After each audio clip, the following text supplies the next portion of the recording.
Yeah, there it is. Welcome to the Reset. I am your host, Andre Clay.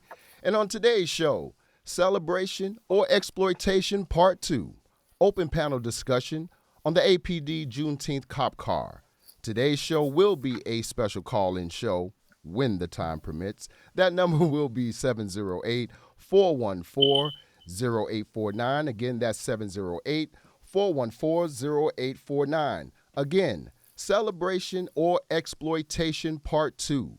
Open panel discussion on the APD Juneteenth cop car in Aurora, Illinois. Again, today's call-in number is 708-414-0849. And with that, let us begin. On the last episode of The Reset, we held an open panel discussion on the unveiling of the APD Juneteenth cop car. During the broadcast, panelists and viewers openly shared their opinions on it, and most did not agree. Not just locally, but nationally. As we see here, taken from a screenshot from Roland Martin's Black Star Network, we see here on Brother Faraji Muhammad's show, we have a particular person that commented on the show, Tiana, who said, we definitely shouldn't be celebrating Juneteenth with a Juneteenth squad car like they did in Aurora, Illinois. So, as we see, a lot of folks were not on board with this. They definitely did not agree with the idea of law enforcement being in cahoots or connections with the holiday that we celebrate. And a lot of people frowned on the support that the Aurora Police Department, the African American Heritage Advisory Board of Aurora, Black leadership, including Mayor Richard Irving, Police Chief Keith Cross, and other Black elected officials, for what many believe to be the deliberate exploitation of this 158-year-old celebration of the end of chattel slavery in the United States. Now, after that broadcast, I was contacted by and have had correspondence with supporters of the Juneteenth cop car, some of whom are here with us today. And ladies and gentlemen, we have with us a panel of supporters along with a couple of the previous guests from the last show. And starting with Peter, and if everyone could mute out while each one speaks, starting with Peter Sr., please introduce yourself. Peter, let us know your name, what's your current residency, and your organization that you belong to. Thank you, Andre. It's a pleasure to be here. My name is Peter Ida. I was born in Africa, but I've lived half of my life in the United States. All right. I was raised in Cameroon, a country which is bilingual. So we speak both French and English. My English with an accent, of course. All right. All right. My background is in translation, and I hold a master's degree in public administration. All right. All right. I'm a community organizer, especially in the African community in Aurora, especially with the Cameroonian community in Aurora. All right. Very good. Very good. All right. And next we have Sonny. Please introduce yourself, Sonny. Let us know what your current residency is, organizations you belong to. My name is Sunny. I live in Aurora, Illinois. I lived there over 10 years. I grew up in East Africa, Ethiopia. Ethiopia is the only independent, non-colonized country, never been defeated by any white nation or any nations. So I'd like to bring the African point of view, why I think I was happy and surprised that they honor the African color. Growing up in Africa, I felt like they were recognizing me. So I'd like to bring the Africa point of view, which is 1.5 billion Black people live currently in Africa. So I'd like to tell the Black Americans that the Caribbeans and the Africans have something to say on the June 10th police car. All right. Thank you. Very good. and Peter Jr. How you doing today? Please give us your full name, current residency, organizations you may be involved in. All right, hello. My name is Peter Ita Jr. I just graduated high school from Wabanzi Valley, and now I will be off to UIC to study biomedical engineering. I This past year I was elected as the president of the National Society of Black Engineers Junior in the Chicago West suburbs area, and some people know me as Mr. Black Aurora as well. All right. All right, my man. You know what? I think I saw that article, and I actually used to be a teacher's aide at Wabanzi Valley High School many years ago. So, congratulations to you, my man. Good luck. All right. Next in line. Thank you. No problem, my brother. Next in line, we have Brandy. If you could please introduce yourself, Brandy, current residency, organization you belong to. Assalamu alaikum. My name is Brandy Gilliam. I represent the POBUMS Society and the Aurora Grassroots Alliance. I currently live in Montgomery, but all of our outreach work is in Aurora, helping other grassroots organizations and stuff like that. All right. All right. And next, we have Mr. Edward Ash. Please introduce yourself, current residency, and organization, my brother. My name is Edward Ash. My current residency is right here in Aurora, Illinois. I'm obviously not for the Juneteenth police car, and I'm just here to listen and give a different point of view. That's all. Okay. That's what we are here to do. We are here to discuss this. I'm gonna tell you a couple of takeaways that I got from many of the comments. I've had a lot of discussions with people since the broadcast, and when it came down to the opposition of the Juneteenth cop car, and this is from Black folks from all over the country. Basically, it kind of boiled down to two main issues that those who opposed it had. One, I looked at as more of a cultural issue, and the other was more political. Now, the cultural side, which I found to be the less important side of it, had to do with the idea that Juneteenth is an American holiday. And while Black Americans recognize, acknowledge, and celebrate our African heritage, the holiday in itself is purely American and should be celebrated as such and recognized as such. The other side of it, the more political side, had to do with the idea that while we recognize both the Kente pattern and the Juneteenth flag as both being symbols of freedom, of utter importance to us here in America, law enforcement, however, doesn't have such a happy space in the hearts of and minds of Black people in America. We kind of look at law enforcement as a symbol of oppression. So it didn't make much sense to most Black Americans that were in opposition for these two symbols to be meshed together. It was kind of hypocritical in the eyes of those. And so starting with Peter, I want to ask you, my brother, after learning about the opposition to the Juneteenth cop car, why did you feel it was important for you to come onto the show and speak up about this issue? Thanks, Andre.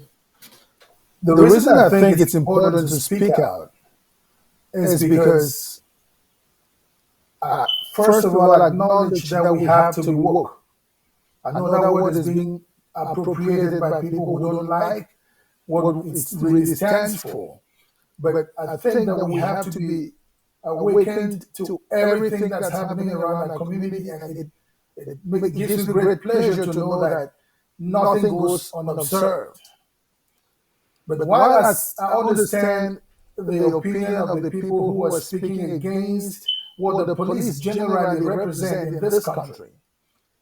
I have to advise that we look at the Aurora Police Department as a unit and look at its record. And if they're doing well, we should give them our support, just like we will hold them accountable if they're not doing right by us. Okay. I do not think that our symbol on the police car is in itself wrong. I believe that it could improve relations, but this is only a symbol. It should not cover the substance of what the Aurora Police Department is doing, especially how they approach the black people and if they are giving us the respect that we deserve. So the symbol is fine by me, but it shouldn't eclipse the main issues, which are the Aurora Police Department living up to its duties, especially vis-a-vis the black population. Okay. All right. Okay. All right, Sonny. Same thing. After you saw the broadcast, after learning about the opposition to the Juneteenth cop car, why did you feel it was important to speak up about this issue? Why do Black Americans feel like Juneteenth is just their holiday? The Africans were dragged out of Africa by force. They didn't come here with the boat like the Irish or Italians. So we have something to say about our Africans, brothers and sisters, was dragged out of Africa. So when I saw the car, when they put that African symbol, I was proud. I wasn't offended. I felt like APD was trying to recognize the enslaved Africans.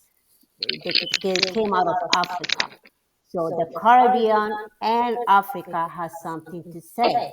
You guys always think Juneteenth belongs to Black Americans. We don't see it that way. We have something to say about Juneteenth because that affects Caribbean, Africans in Europe, and Africans in Africa. It's not just Black Americans. Plus, we are 1.5 billion people in Africa is aware of George Floyd or Breonna Taylor.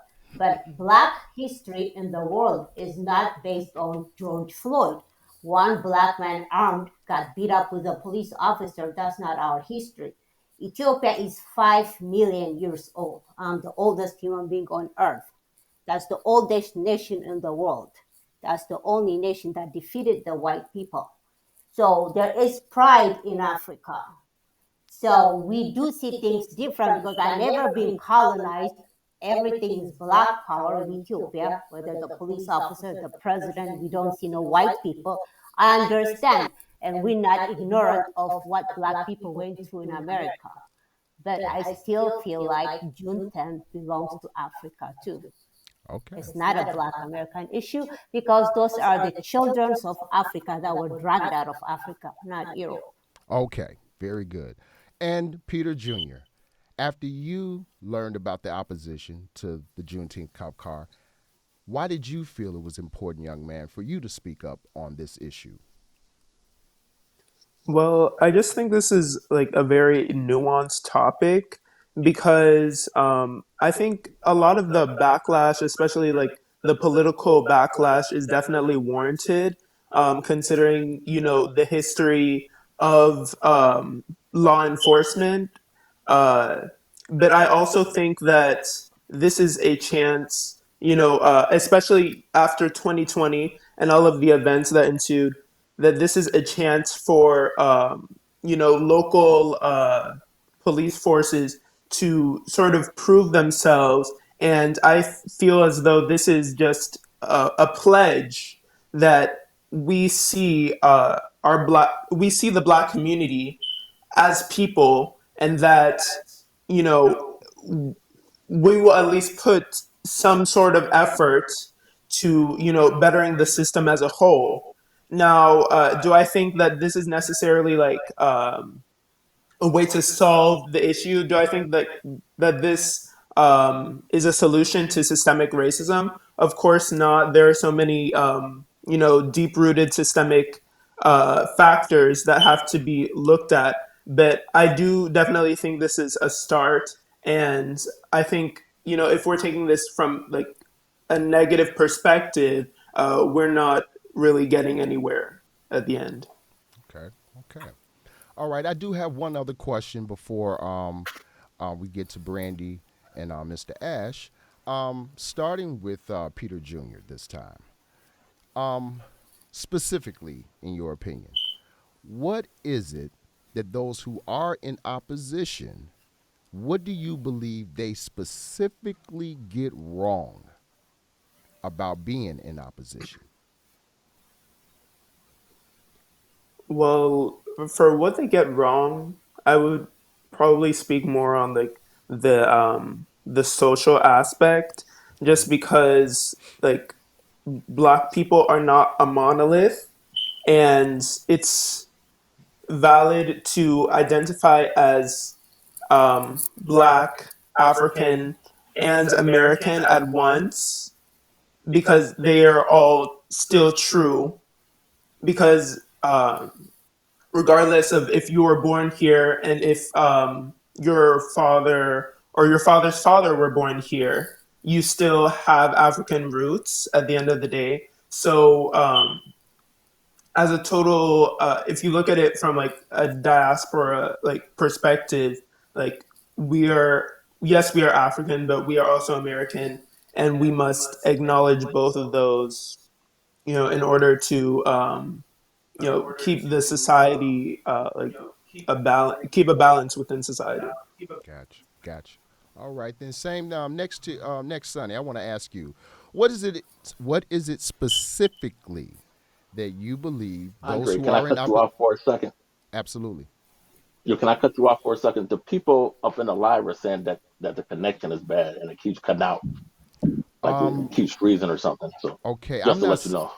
Thank you. I'm not seeing an issue on my end. I do, however, do hear a little bit of echo when Peter Senior speaks.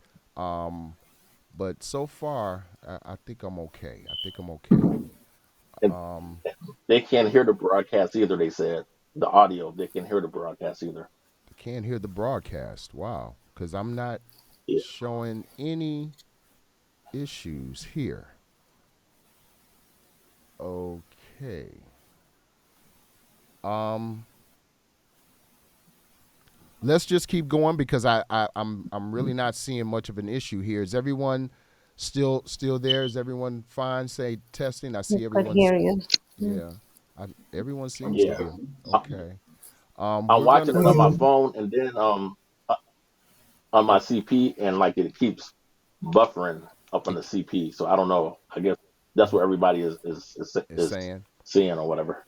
okay. Well, Yeah. you know what? What I will do is we're gonna keep going, and maybe with the rebroadcast when I upload it, it should be fine after that. But because I'm not sure what we can do on this end at this time now. Yeah, because I'm checking all my connections, my speeds, everything seems to be normal. Let's just keep it going and we'll see what happens. Okay. Sonny, specifically Mm-hmm. again, I wanted to ask, what is it specifically that you believe those who are in opposition of the Juneteenth cop car get wrong? I understand what Black Americans go through. In Africa, we're not sitting down and laughing at Black Americans when a police officer beat them because we don't experience the same thing you guys experience. But at the same time, a Black history, I don't think it should be Black Lives Matter. Africa is old, it is 5 million years old. We have a lot of Black achievements, and you guys just focusing on one thing, police brutality. In Africa, we're not ignorant. We are aware of what Black people went through throughout the years. The slavery in the 60s, George Floyd, we got computers, we hear everything. But at the same time, I was happy to see the African cloth wrapped on the police officer. I saw it the first day, I took a picture, and I took the picture next to the African cloth because I was proud. And I feel like APD has a right to do what they did. I was not offended. I'm aware of and sensitive what Black people go through in America. An art man being shot and killed, we hear those stories too. But at the same time, I was happy to see that Africa was recognized by Aurora Police Department. I was not offended. All right. Brandy, I did ask for you and Mr. Edward Ash to prepare some questions that you wanted to present to any of the guests. Um, your first question, if you don't mind, and you can choose who you would like to answer. Go ahead and ask your first question. Anybody can answer it.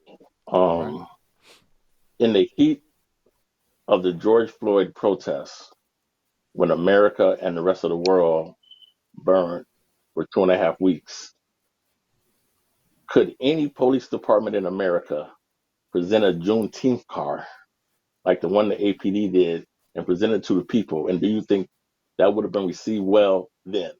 If it wasn't received well then, why would it be received well now if we're still going through the same stuff that we were going through then? All right. Any of the supporters can answer? I take a crack at it. All right. I feel that for one thing, you have to choose your moment.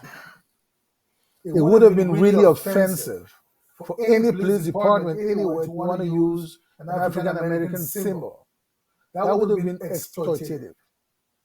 I believe that we did march here in Aurora and we expressed our feeling about what policing generally, where it was going and how it was continuously targeting people like us. Now, if the cop car had carried a Blue Lives Matter symbol, I would have had a problem with that. Because one thing we got to recognize is the fact that of all the symbols in this country, the African American symbols do not have a history of oppression. No one except those who do not believe that we should be in this country, occupy this space, and enjoy the fruits of our ancestors. Only those people should be having a problem with an African American symbol. I believe that I would be the first person to lead a march if I saw a symbol that was in any way offensive to my people. But this one is not. If the moment is well chosen, it is because we're not in the heat of the George Floyd moment. I would have taken offense to that at that time.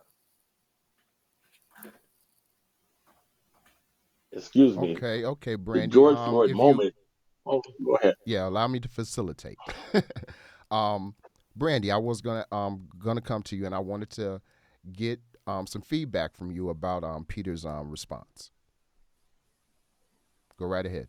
I think this response is tone deaf Okay. and it's ridiculous. Listen, and after the George Floyd death, Aurora held these meetings. The Aurora Police Department, City Council held these meetings called the Change Reform Initiative. We went to those, and they also had listening sessions. They basically told us in the Change Reform Initiative that they're not going to change. Out of the mayor's mouth, he said change is just an acronym, but the Aurora Police Department does not have to change. The Aurora Police Department in Aurora has a 25-year history plus of and of terrorizing and harassing Black and Latino people, especially Black people here. Over 25 years, they had an officer, Dave Bryant,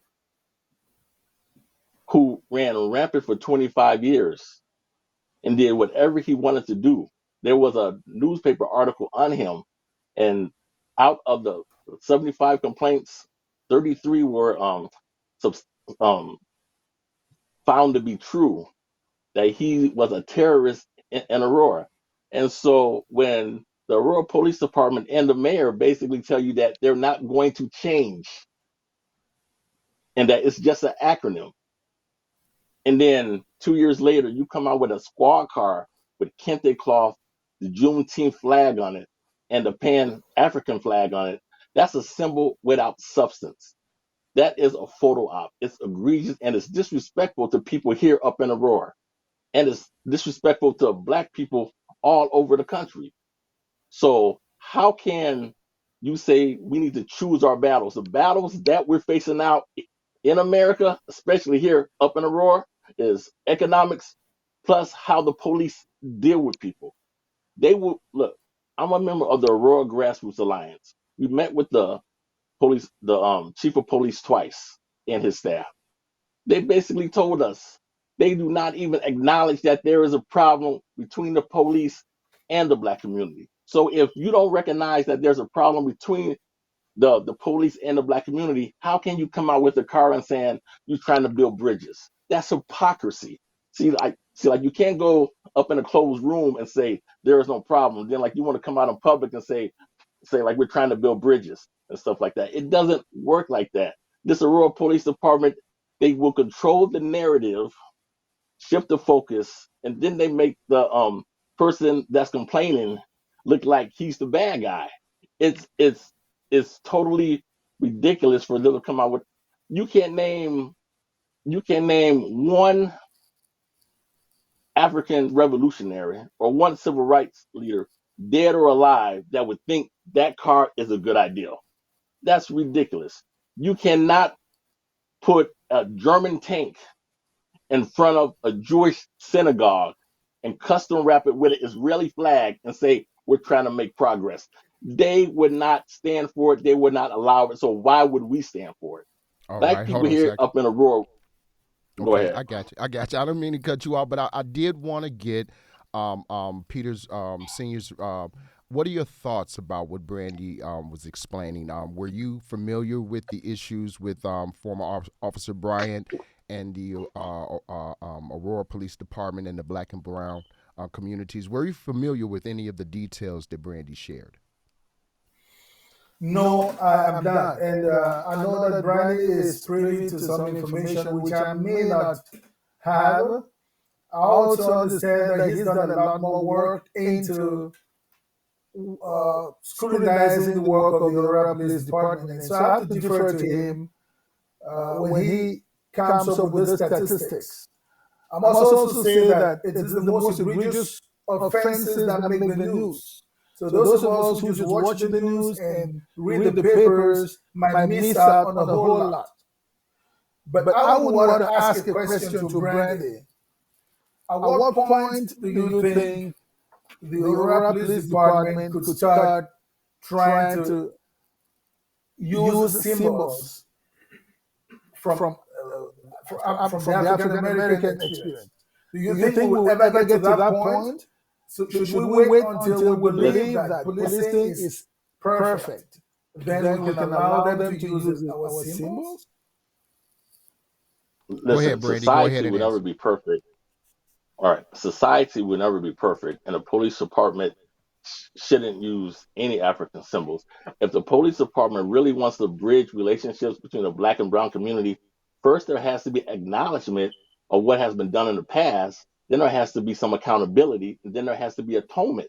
But the problem with the APD, they won't acknowledge anything, so there can be no atonement, and like there can be no accountability. And so like the thing is, you can put Juneteenth custom wrap on a bus, taxi, a wall, a police car, but that's all it is. They're not trying to build bridges, because if they wanted to build bridges, there are several grassroots organizations up in Aurora that they could have came to, and black leaders up in Aurora at the grassroots level, like they could have came to and said, we're thinking about this. What are your thoughts on it? If they really wanted to build bridges, but they don't want to build bridges, they want to control the narrative to put this crowd here, and then the media looks at it, and then it's national, like, man, like, look what they're doing in Aurora. And then black people here up in Aurora look dead because we accept that garbage.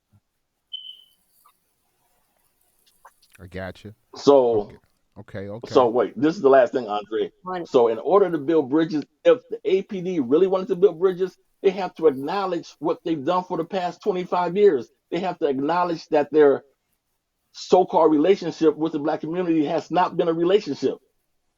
And they have to be accountable for that, and then they have to atone for it. After they do that, and then we can talk about where we go from here. But like, there can be no dialogue unless there's some acknowledgement of what happened. All right. Okay, I would like to respond. Well, just a moment. I'll give you a chance in just a moment. I actually want to hear from Peter Jr. he's a young guy, and his generation is next in line in leading this country, in leading the nation, and leading the world. Um, with your familiarity with the relationship between law enforcement and Black and Brown community, are you familiar with any of the issues that brothers and sisters in the communities have been having with law enforcement, young man? Well, not like specifically the ones stated, like the ones in Aurora, but I have like watched the news, and I've read articles and consumed media like related to the abuses of law enforcement, and I definitely think it's something that needs to be looked over now rather than later. And I think this this case of the Juneteenth cop car is something that, if anything, will it might spark controversy, but it'll spark conversation as well. And I think that's very important. And I think anything the AY, the Aurora Police Department, the APD, does now, whether you may like view it as performative or not, it's still I would still consider it one step forward, and a step into holding uh, holding police accountable. Okay. And now, Sonny, How hold on a second. Let Sonny respond to you, and then you can ask your next question. Just write them down. Just write them down. Sonny, I want for you, given what Brandy had to say, are you familiar with Officer Bryant and the issues that the Black and Brown community has had with the APD, and why the sentiments are the way they are? Go ahead. A lot of Africans do support that color. They were excited, including me. We all took the picture. I feel like, Brandy, your focus is George Floyd is Black history for the whole entire world. We have 5 million years of history. You cannot erase it over George Floyd or Breonna Taylor or Black Lives Matter. That is not my history. Well, Sonny, I Sonny, came from specifically, real quick, Sonny, hold on. Specifically, are you familiar with the details that Brandy just shared about the Aurora Police Department's issues with the Black and Brown community here, specifically Officer Bryant and others who have had decades of abuse towards our communities? Are you familiar with those issues? Yes, I am. You I are. have attended some of the protests I'm sorry. a couple of years ago. Oh, I you did did. attend a Oh, protest you a did couple attend. of years Okay, ago. okay, yeah. And I want to make sure. Yes, we're going to stay on topic today. We're going to stay focused today. We all have a lot of feelings about a lot of things, and I want to get everything out, but we got to take it one issue at a time. Okay. And I thank you for that response. Now, knowing that, Sonny, now because you do acknowledge those issues, does that make you understand better the sentiment that those who are opposed to the cop car have? Well, I have a question for Brandy. Do you oppose when the Defense Department honors Juneteenth since they bombed Africa? Should we block them from honoring Juneteenth? You don't want me to see the African cloth of the Aurora Police Department. Why do I see Ethiopian flag at Defense Department when they were honoring Juneteenth? Should we block them, all of them? Why is he giving a pass for Defense Department to celebrate Juneteenth? Why don't you tell them you bombed Africa looking for Osama bin Laden? Then don't celebrate. Didn't they Sonny, bomb Sonny, Africa? real quick, Sonny, all due respect, you are not staying I on could answer it. subject. I would really like it if we could stay focused. We're going to get to all of those different aspects, but right now We're going to focus on the Aurora Police Department and the issues going on in Aurora, Illinois, in the United States of America. So, if you don't mind, Brandy, you wanted to offer a last word on that question that you asked and the responses. Only a fool accepts honor from somebody that has disrespected them.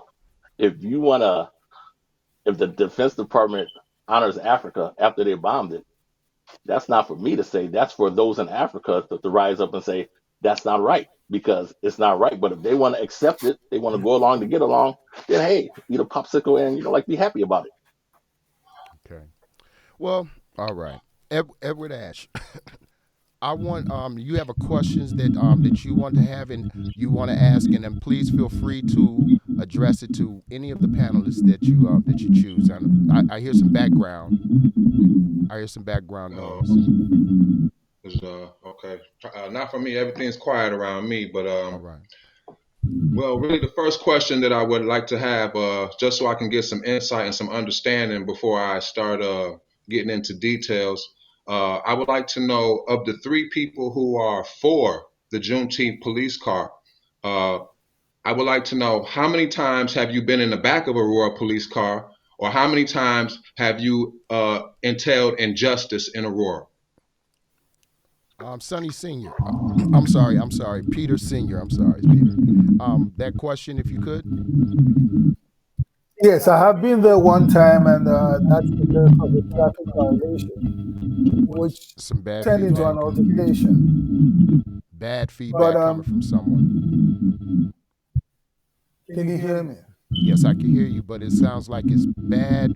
I can hear background noises.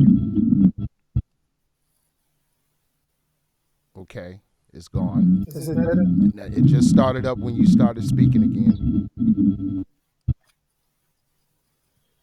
You might have I'm to not turn sure down what the the speaker a problem little. is. Say that again, Brandy. I said he might have to turn down his speakers a little. It might be the feedback from that Okay. going back into the microphone. Yeah. Do you have speakers in the room? You may have to turn the speakers down. Yes, I'm trying to do just that. Okay. Yeah, the speakers, you may have to turn them down. Hello? Hello? Yes, I can hear you. Hello? Yes. Hello? Hello? I can Hello? still hear you. Hello? Hello? I can still hear you. Hello? Okay. Can you hear me? Yes. Can you hear me? Yes, I can. Andrew, can you hear me? Andrew, can you hear me? Yes. I can't even hear Yes. myself.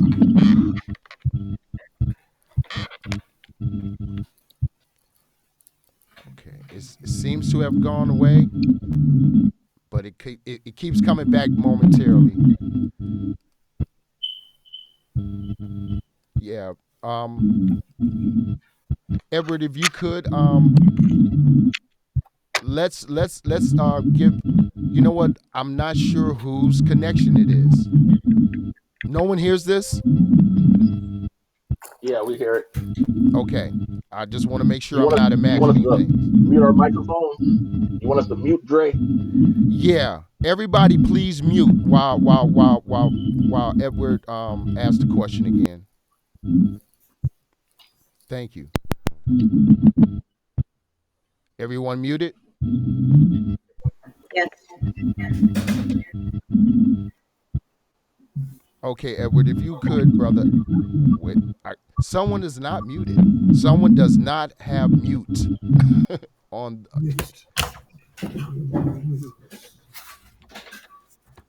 All right, try this again. All right.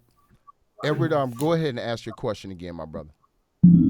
Yes, my question is to the three panelists who agree with the Juneteenth cop car. My question is, have you ever dealt with injustice in Aurora, and have you been inside that police car to affect your life to now think that it is okay and that they are celebrating you? All right, go ahead, Peter. Peter Senior, go ahead and respond to that, and Edward, mute out. Well, I think the answer to the question is it doesn't have to affect me for me to get to be conscious of it. I would have been in a cop car and I can still take full responsibility for whatever happened. It doesn't have to be the police's fault at all times. But it doesn't have to affect me as a person for me to know that these issues are real. Okay. All right. All right. Um, Same question to Sonny. Um, have you ever been in the back of a police car? And what was the second part of that question, Edward? Have you ever been in the back of a Aurora police car, and have you uh, entailed injustice from the Aurora Police Department? All right, Sonny, go ahead and answer that. Unmute yourself.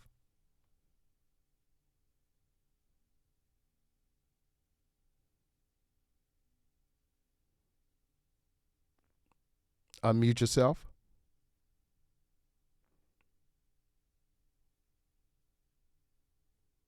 Yeah, we can hear Sonny. There we go. Okay, I'm back on. All right. No, I didn't face any injustice, but I'm aware of what Black people go through in America. Okay. All right. All right. Second, if you wouldn't mind, ask the question again to Peter Jr.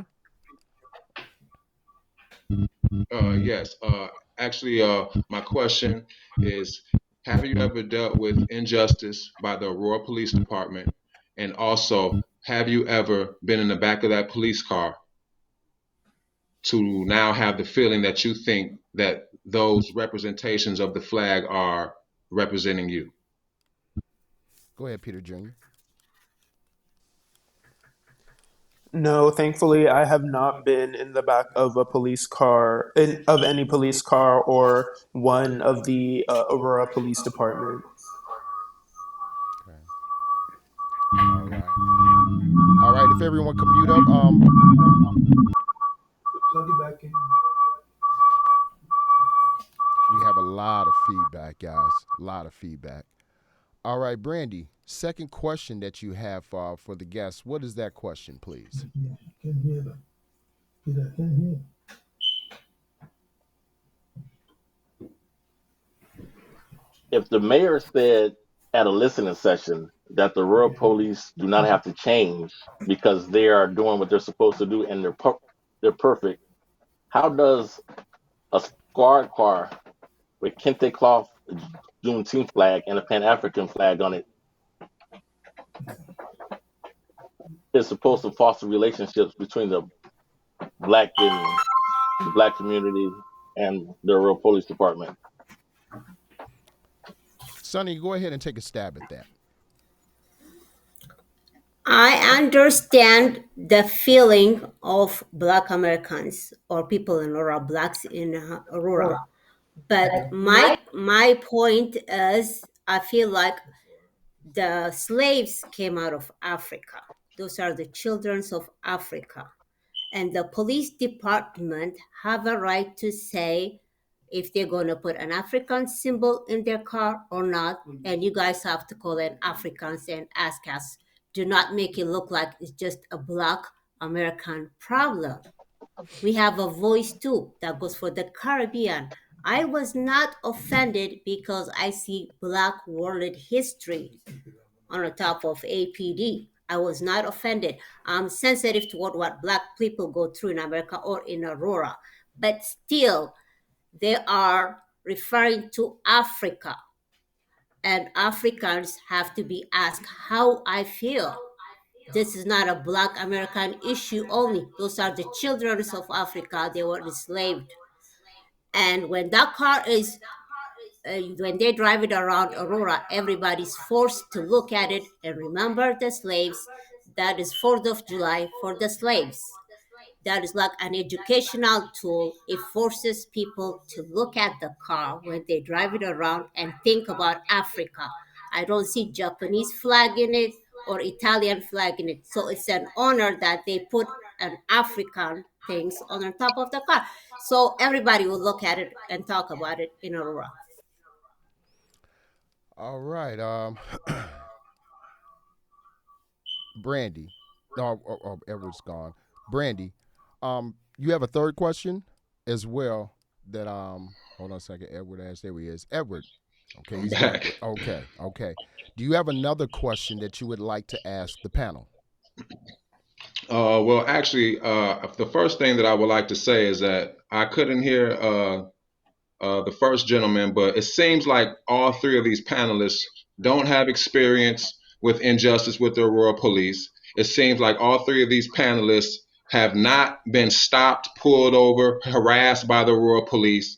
So even though I would just say without those two things, there's no wonder why they think that these are inclusive railroads and steps to equality and showing their flag.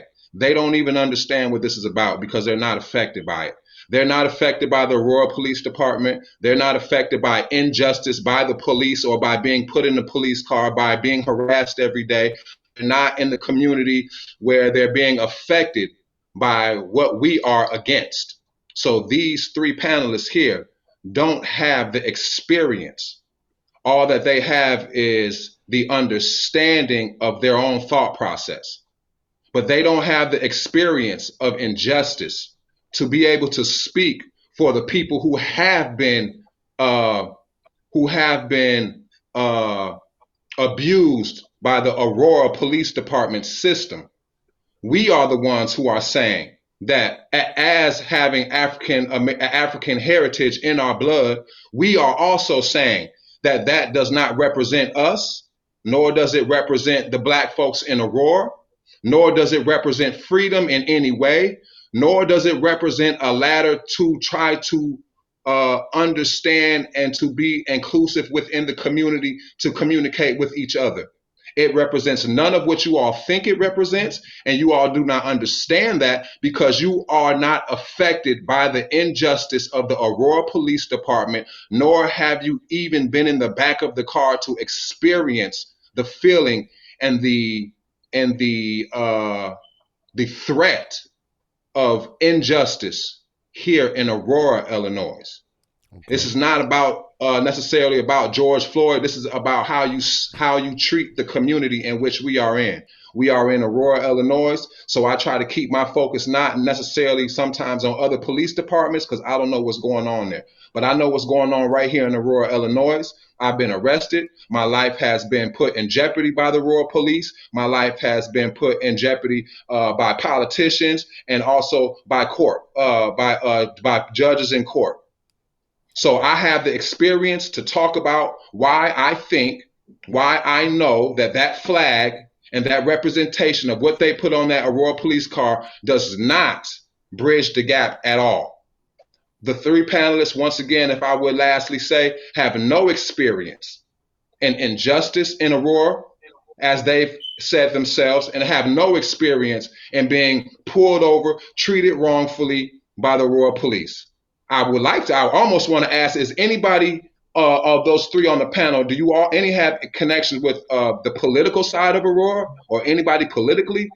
Because if you don't have any experience in injustice, if you don't have any experience in being put in the back of a police car and feeling scared or threatened for your life or for your family, when you've done the right thing, then I'm starting to think that because you have no experience, then maybe you have friends and family that are part of the political and police situation. Well, because that's the only way that you would be condemning somebody who has went through injustice within a police department and is trying to let you know that this is not bridging a gap.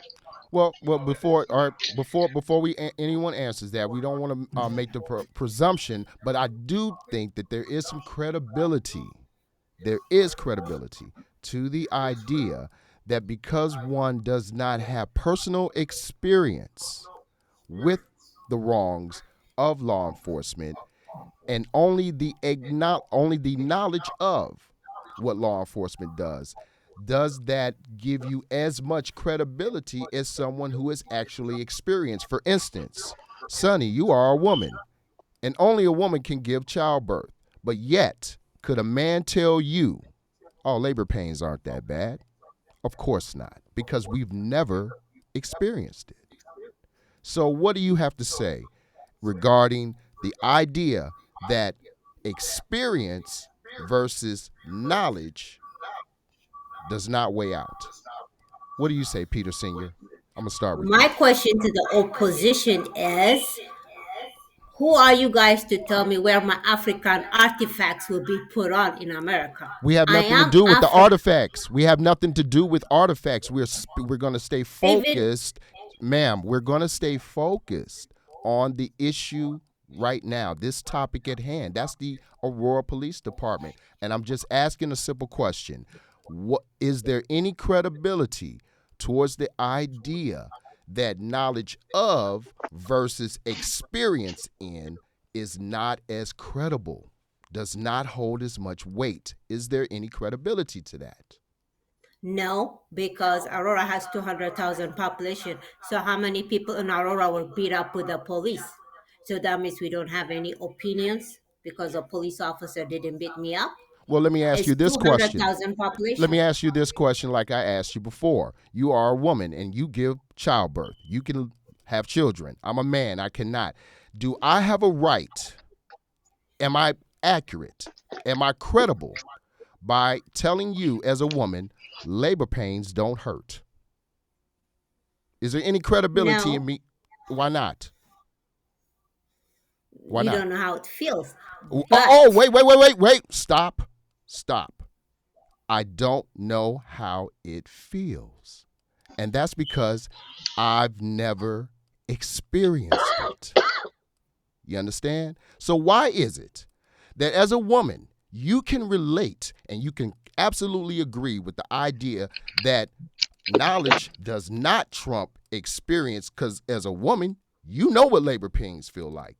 What the young men are explaining to you today, those who are opposed to the Juneteenth cop car, is that because of their firsthand experience with the injustices, with the Aurora Police Department and law enforcement, that trumps your knowledge of what they do. They have actually experienced it. Why does your knowledge of trump their experience when, on the other hand, your experience as a woman, that trumps a man's knowledge of labor pains? I'm trying to understand where you're coming from. now, Peter, my question to them is, Africa has entrance on June 10th. It's not just America history, it's African history. So some people in Actually, Aurora it's had a bad not. experience. Actually, it's not African history. They are Juneteenth. African slaves. Okay. Mhm. If They you don't are mind, children of Africa. okay, ladies and gentlemen, allow me to share some things. This right here is a slide I put together because I definitely believed it was going to be necessary to kind of educate the panel on the historical legacy of Juneteenth. And what you see here in this slide here are a group of newly emancipated black folks, my ancestors. This photo here was from 1900, just a few decades past emancipation. And in this photo, we see our brothers and sisters, our ancestors dressed dignified. Brothers are wearing suits. Sisters are wearing nice, pretty dresses and big hats, which was the style back then. But what you see is a dignified people, proud to be black. On Freedom's Eve, or the eve of January 1st, 1863, the first watch night services took place. And on that night, enslaved and free African Americans gathered in churches and private homes all across the country, awaiting news that the Emancipation Proclamation had taken effect. At the stroke of midnight, prayers were answered as all enslaved people in Confederate states were declared legally free. Union soldiers, many of whom were black, marched onto plantations and across cities in the South, reading small copies of the Emancipation Proclamation, spreading the news of freedom in Confederate states. Only through the 13th Amendment did emancipation and slavery end throughout the United States. But not everyone in Confederate territory would immediately be free. Even though the Emancipation Proclamation was made effective in 1863, it could not be implemented in places still under Confederate control. As a result, in the westernmost Confederate state of Texas, enslaved people would not be free until much later. Freedom finally came on June 19, 1865, when some 2,000 Union troops arrived in Galveston Bay, Texas. The Army announced that the more than 250,000 enslaved black people in the state were free by executive decree. This day came to be known as Juneteenth by the newly freed people in Texas. The post-emancipation period, known as Reconstruction, from 1865 to 1877, marked an era of great hope, uncertainty, and struggle for the nation as a whole. Formerly enslaved people immediately sought to reunify families, establish schools, run for political office, push radical legislation, and even sue slaveholders for compensation. Given the 200-plus years of enslavement, such changes were nothing short of amazing. Not even a generation out of slavery, African Americans were inspired and empowered to transform their lives and their country. And again, we see a close-up picture of some of my ancestors who were newly emancipated, dressed up, ready to party for Juneteenth. We see here an old sketch of the Union Army marching through Charleston, in a Juneteenth emancipation celebration. Here we have another photo taken from I got from the New York Post of our brothers celebrating Juneteenth. And what do you see in the background there? An American flag. That's what you see. Next sketch we have here is from the Charleston County Public Library, where we have a parade, a Juneteenth celebration parade going here. Another photo of Union soldiers who worked with the black soldiers who were with the Union Army and freeing the slaves across the country. Here also, we have other sketches from the early 1900s. Freedom to the slave, you see, with an American flag and a Union soldier to the left. To the right from the News Center 1, you see another sketch of Union soldiers celebrating the end of slavery, again with the U.S. flag in the back. Here again, the United States soldiers at Camp William Penn in Philadelphia, Pennsylvania. Again, our people are proud and have always been proud to be from the United States of America. We recognize and acknowledge our African heritage, but be clear, we are American. Again, more photos and sketches I've been able to research and find to document the celebration of my ancestors upon emancipation. Parades were plentiful all throughout the South and celebrated every year, as we see here in these two examples. And of course, they had ads all posted throughout towns to celebrate Juneteenth. We see here on the left, at Irving Park, they have, oh joy, June 19th, big celebration, 9th Ave and Grant Street. At the very bottom, we see admission free. And on the right, we see another ad, Thursday and Friday, June 19th and 20th, Emancipation Proclamation in Hermans Park, Fort Worth, Texas. So these celebrations were big. And remember, we had the Juneteenth cop car in Aurora, right? Well, that didn't just start with cars. That started with our people decorating the horses and carriages that we have. And we see here with this float from Juneteenth in the early 1900s. Float full of flowers. And we see some of our ladies on it. Next photo. We have another example of the ways in which American blacks celebrated the emancipation of our people. We have here two more sisters on a carriage, and you see how they adorn the wheels with big flowers and everything. Those are some of the traditions that we had in celebrating Juneteenth. This is before any of us was born, you know. Another example, another horse-drawn carriage adorned with plenty of flowers. Another photo, Juneteenth. This is in Corpus Christi. Juneteenth celebration throughout the years.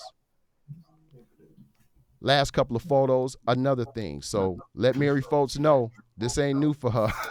You know, this tradition has always been there. This is a part of our tradition. This is a part of our culture. This is purely American. As we see here in the parades that we marched in, you see here on the left and on the right, as we made progressions throughout the streets, we were proudly holding our American flags up because our ancestors were proud of the country that they built, the country that they did not run away from, the country that they stayed and fought systematic white supremacy against. Another example of the type of parades that our ancestors would put on to celebrate this holiday.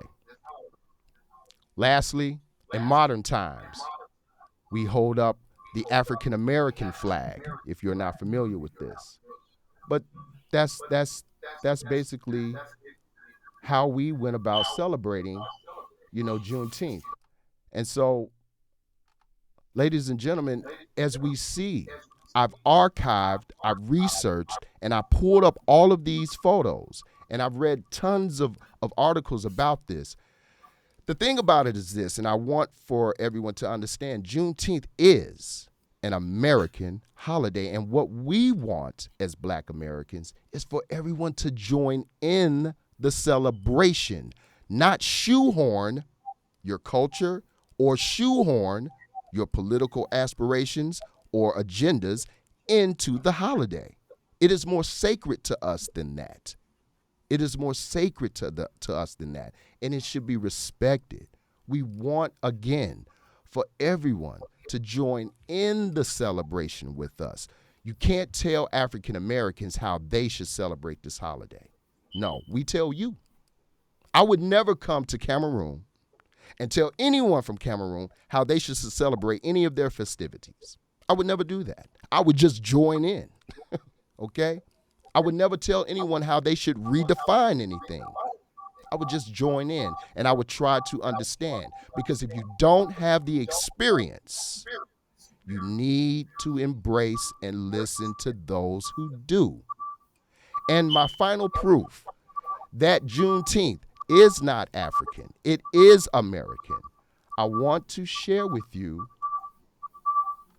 a little bit about the history of the flag. And if someone, let me mute you guys out. This right here is an article I discovered from CNN. The Juneteenth flag is full of symbols, and here's what they mean. The flag is the brainchild of activist Ben Haith, founder of the National Juneteenth Celebration Foundation. Haith created the flag in 1997 with the help of collaborators, and Boston-based illustrator Lisa Jean Graff brought their vision to life. The flag was revised in 2000 into the version we know today, according to the National Juneteenth Observation Foundation. 7 years later, the date, June 19, 1865, was added, commemorating the day that Union Army Major General Gordon Granger rode into Galveston, Texas, and told enslaved African Americans of their emancipation.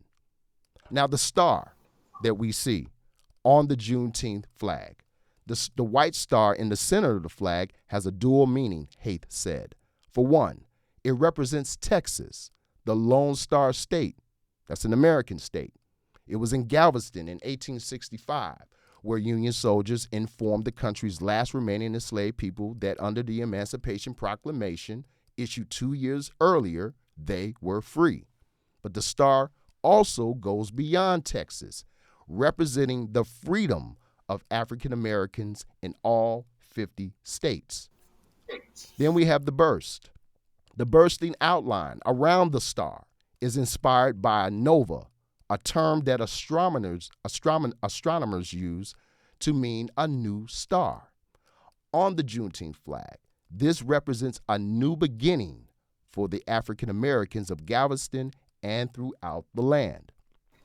The arc that we see, the curve that extends across the width of the flag, represents a new horizon, the opportunities and promise that lay ahead for Black Americans. And lastly, the red, white, and blue represents the American flag, a reminder that slaves and their descendants were and are Americans. Were and are Americans. Basically, I I've have a just gone question. through, just a moment. Basically, I've just gone through over 100 years worth of history. Over 100 years worth of history with whom this holiday started with, right? I don't know whose feedback, who needs to mute, who has a speaker up. Someone has a speaker up. We need to turn that down because this is horrible. Who has feedback going on? Is anyone listening? Check your systems, please. Someone's system is loud. All right.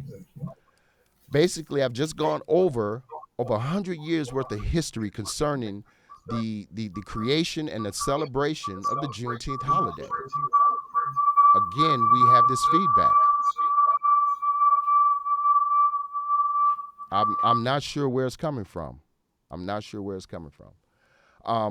Again, with that much history that I've shared, photos to prove the patriotism that my ancestors have for this country, the idea that we embrace our Americanism, we embrace and acknowledge the contributions that we've made to this country, making it the superpower that it is today.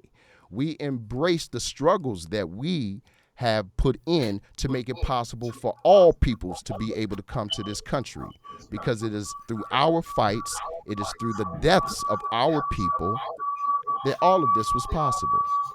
So, Sonny, if you don't mind, go ahead and ask the question that you wish to. Okay, why do you think the Black officers don't have a right to come up with a design, or the African American Heritage Board doesn't have a right to come up with a design or pay for it, or Richard Mayer Irvin approved it? So you have a problem with that? Are you specifically asking me or the panel? The panel. Anybody could answer Oh, it. if Why the I Black could answer that. officers don't have a right? Why they don't have a right? Go ahead, Edward. You guys are complaining about the Juneteenth Okay, we squad got you. car. We got the question. Let them go ahead and answer. Go Okay, ahead. so unfortunately, because the panelists here don't have any real understanding of the injustice, we don't believe that they should be. We don't believe they should have that right, because they are also part of the injustice. They are also part of the group of people who have turned a blind eye and seen their own community get abused for over 10, 15, 20, 30 years and have done nothing.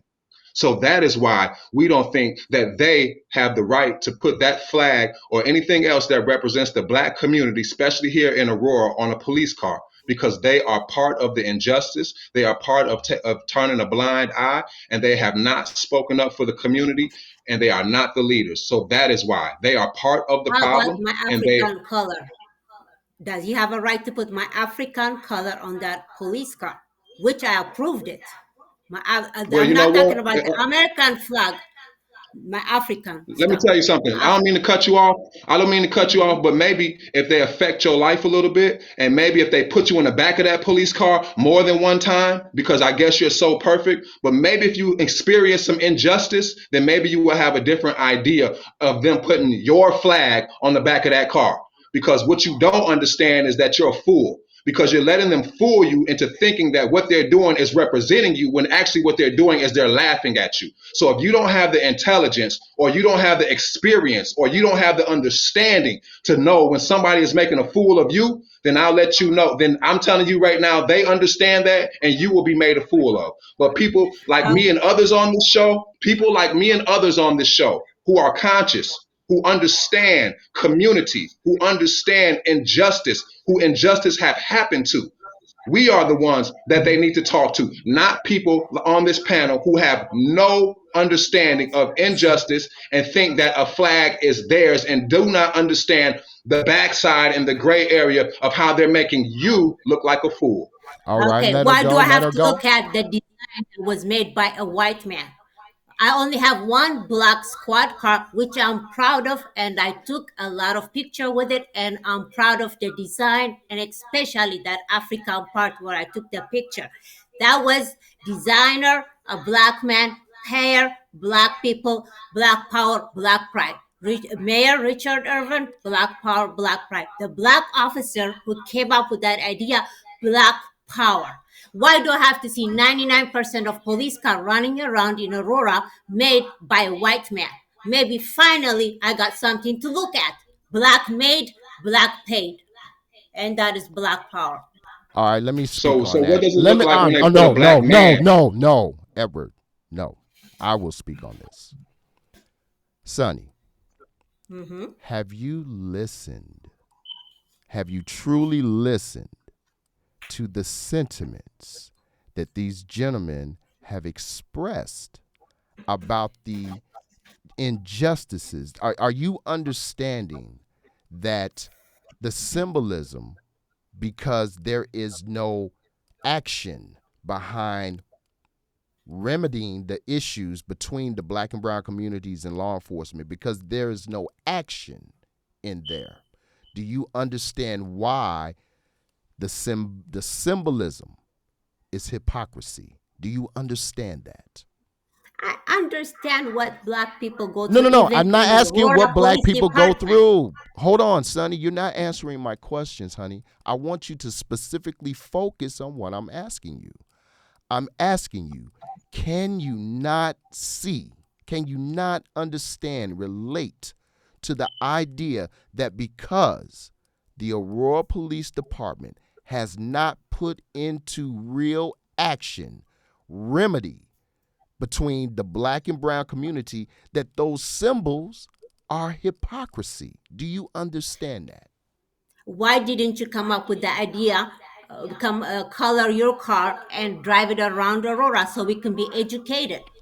A black officer Sonny, came up with that idea. it doesn't matter who came up with it. He could be purple. It doesn't change the fact that the hypocrisy behind the symbolism is there. It exists. I don't care if he's purple, green, whatever. It makes no difference. It's the wrong signal. It's the wrong symbol. And just because you like it doesn't mean anything, because it's not your heritage that they're offending. It's not your history that they are offending.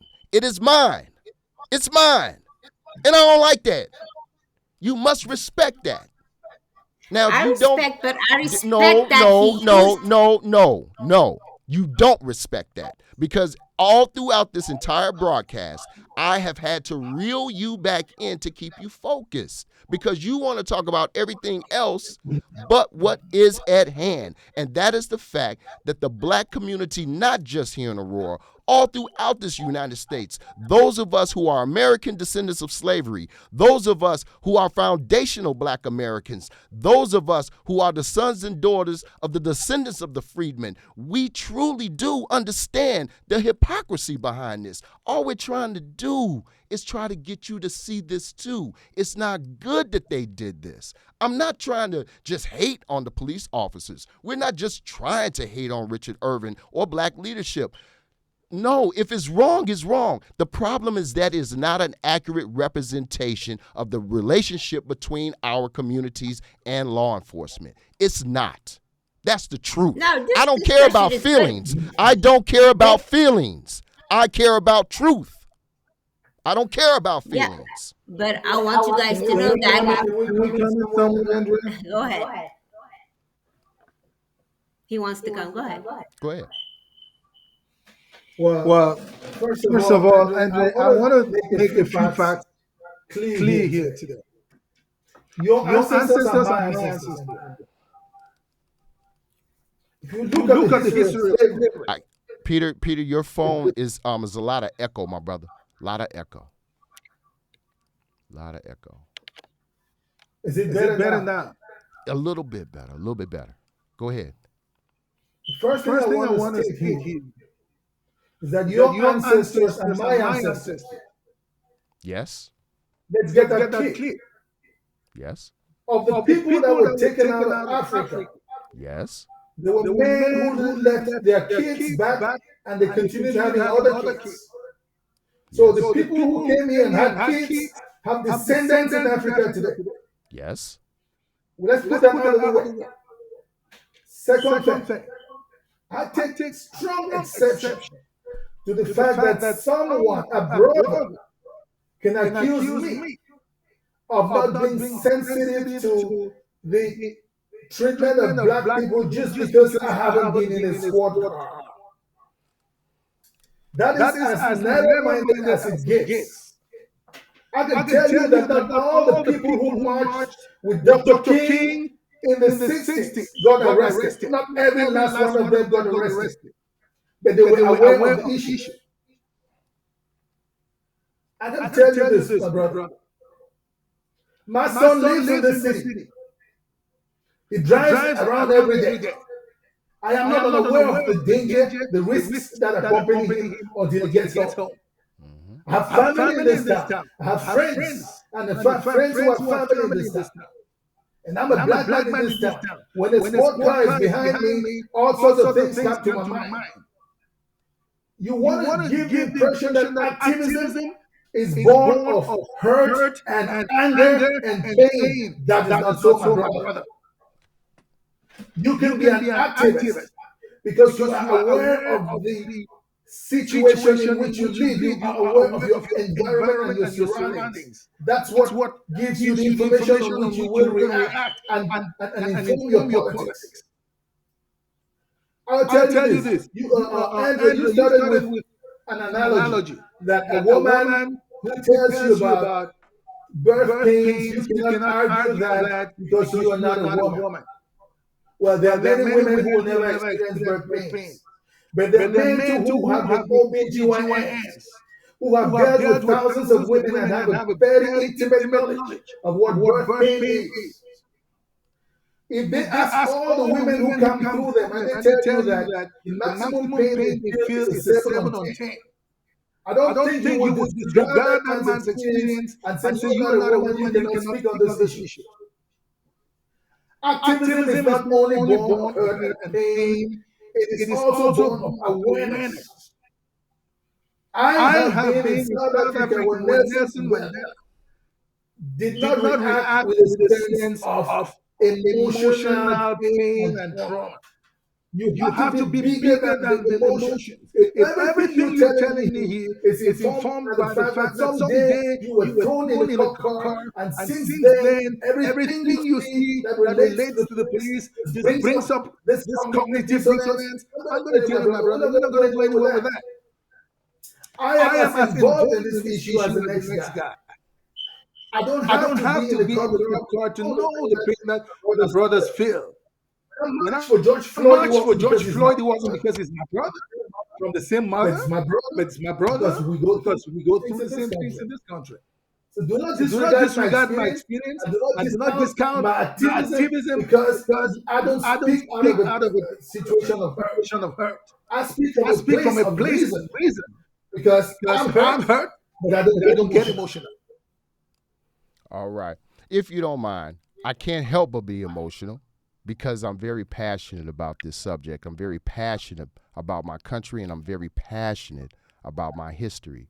And again, while we acknowledge and we recognize and we celebrate our African heritage, from 1619, from when the first Africans were brought here to this country, until 1865, that's approximately 200 and some odd years.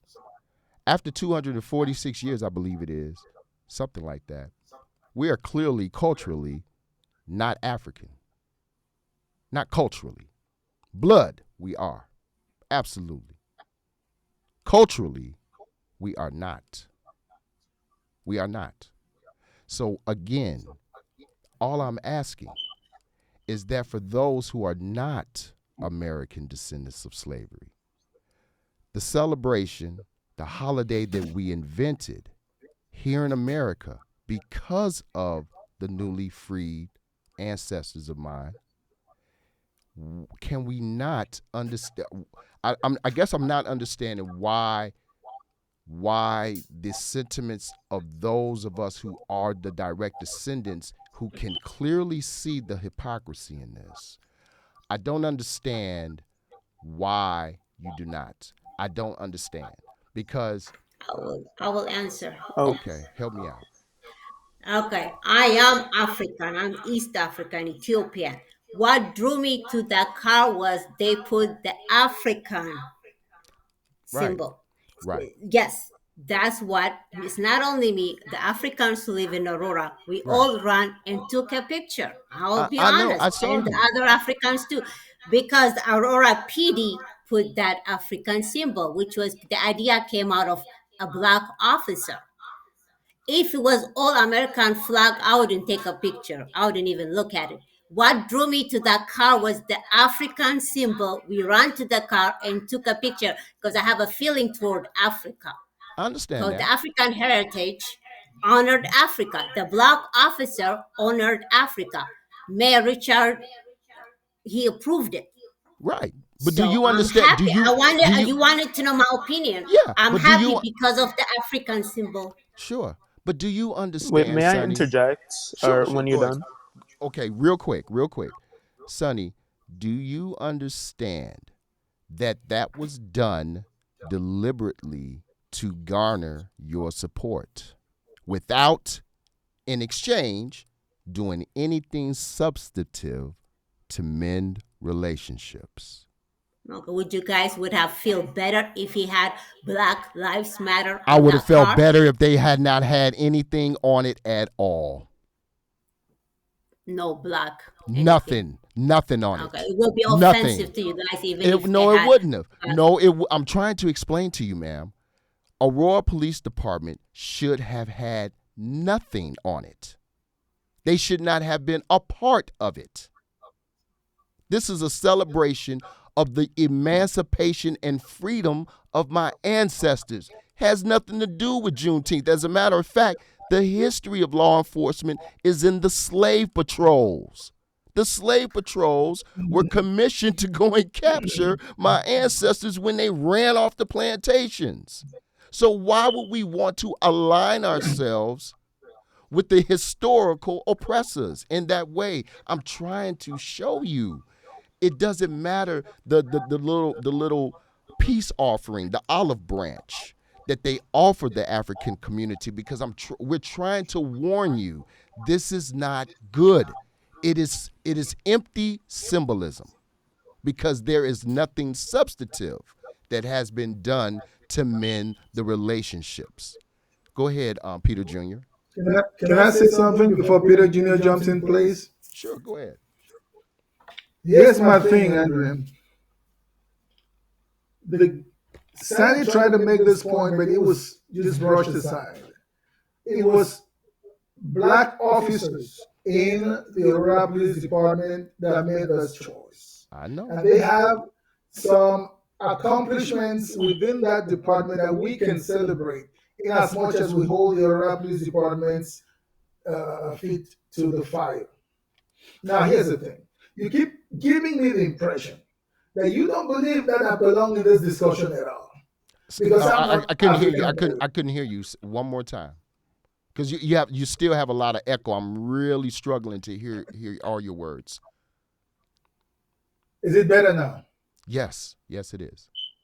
So you give the impression that we don't belong in this discussion because we are not African American.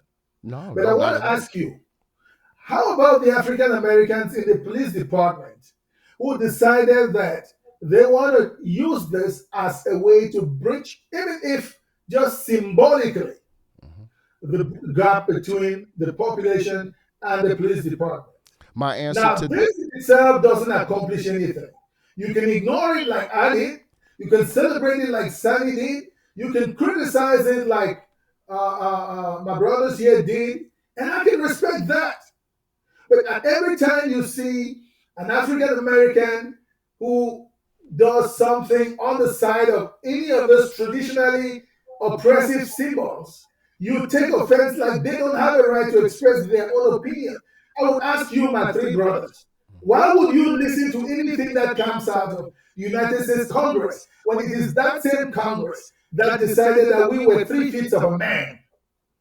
That is the same Congress that has enacted all the oppressive laws in this United States. Why would you even stand around the flag? Let alone, I could understand why Colin Kaepernick could take a knee. That is his way of expressing his dissatisfaction with the flag. But I can respect the people who stand for that flag, hoping that someday we can hold that flag to its full promise. Well, you cannot discount our own experiences because we don't speak out of a blanket disdain for everything that symbolizes either the police or some other symbol of white power. We know they exist. Otherwise, I would challenge you to tell me that you will never touch the American currency because it was the dollar that they used to buy my ancestors. Tell me that you will never do anything in this country because there are manifold symbols in this country that will remind us of a hurtful past. But some of us want to hold this country to the fulfillment of its creed, not by distancing ourselves from everything, but by engaging, encouraging what we think they're doing right, and asking for the real substantive changes that must come.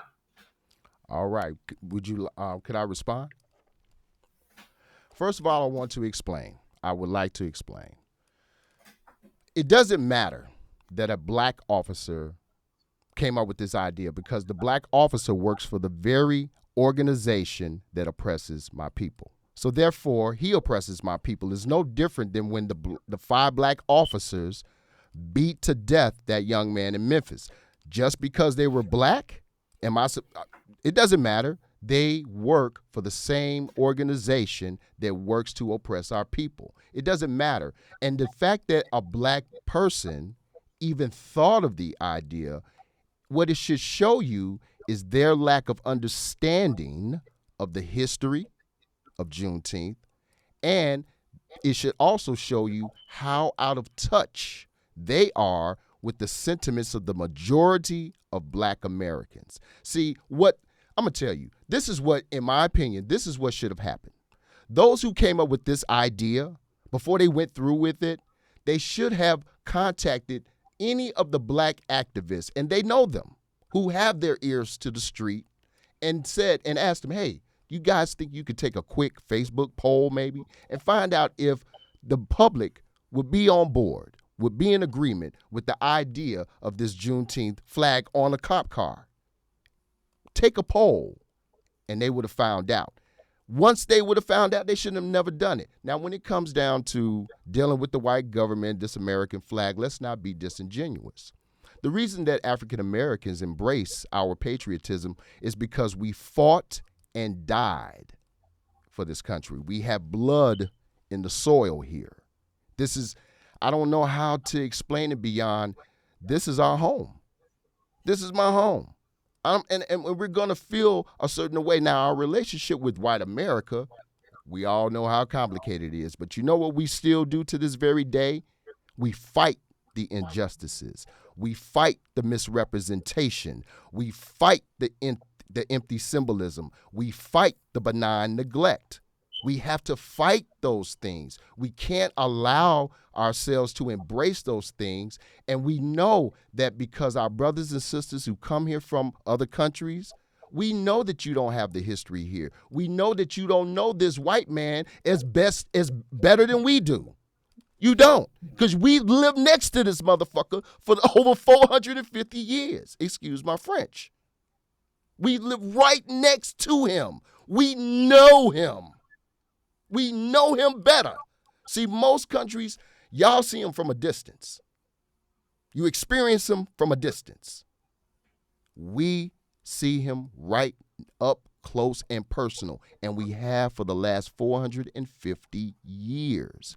We're trying so hard to explain to our brothers and sisters from across the diaspora, from the motherland, don't be so gullible as to embrace the all the little trinkets and whatnot that those who are in government, those who are in certain organizations, and it doesn't matter if they're black, it's the organizations and how those organizations operate that you need to pay attention to, because we work for them and they're doing the bidding of law enforcement. This is all public PR.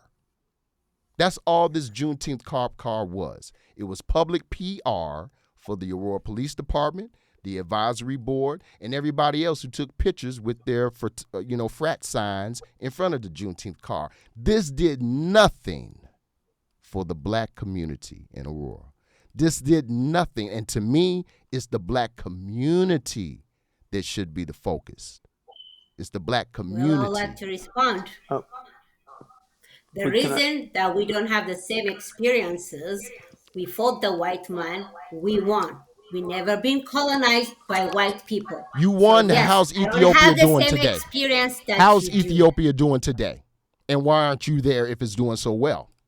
I do go back to Ethiopia. No, I didn't say go back. Why don't you live there if it's doing so well? I live there in Africa. The best. Why don't you live there now if it's doing so well? I will go back to Africa. You will, but you're not there now. You got your behind here. You're here though. You're here today though. You're not there. I'm here by choice. You're here. Guess what? I never left. My ancestors never left. We continue to fight this white man today. We never left. Oh, okay. Andre, please, I feel I got to come in here before we derail this discussion. You don't ask that question of the white man, do you? Yes, Why I do. Doesn't he go back to Europe? Oh, Why I doesn't ask he it live of in Europe? everybody. He was better.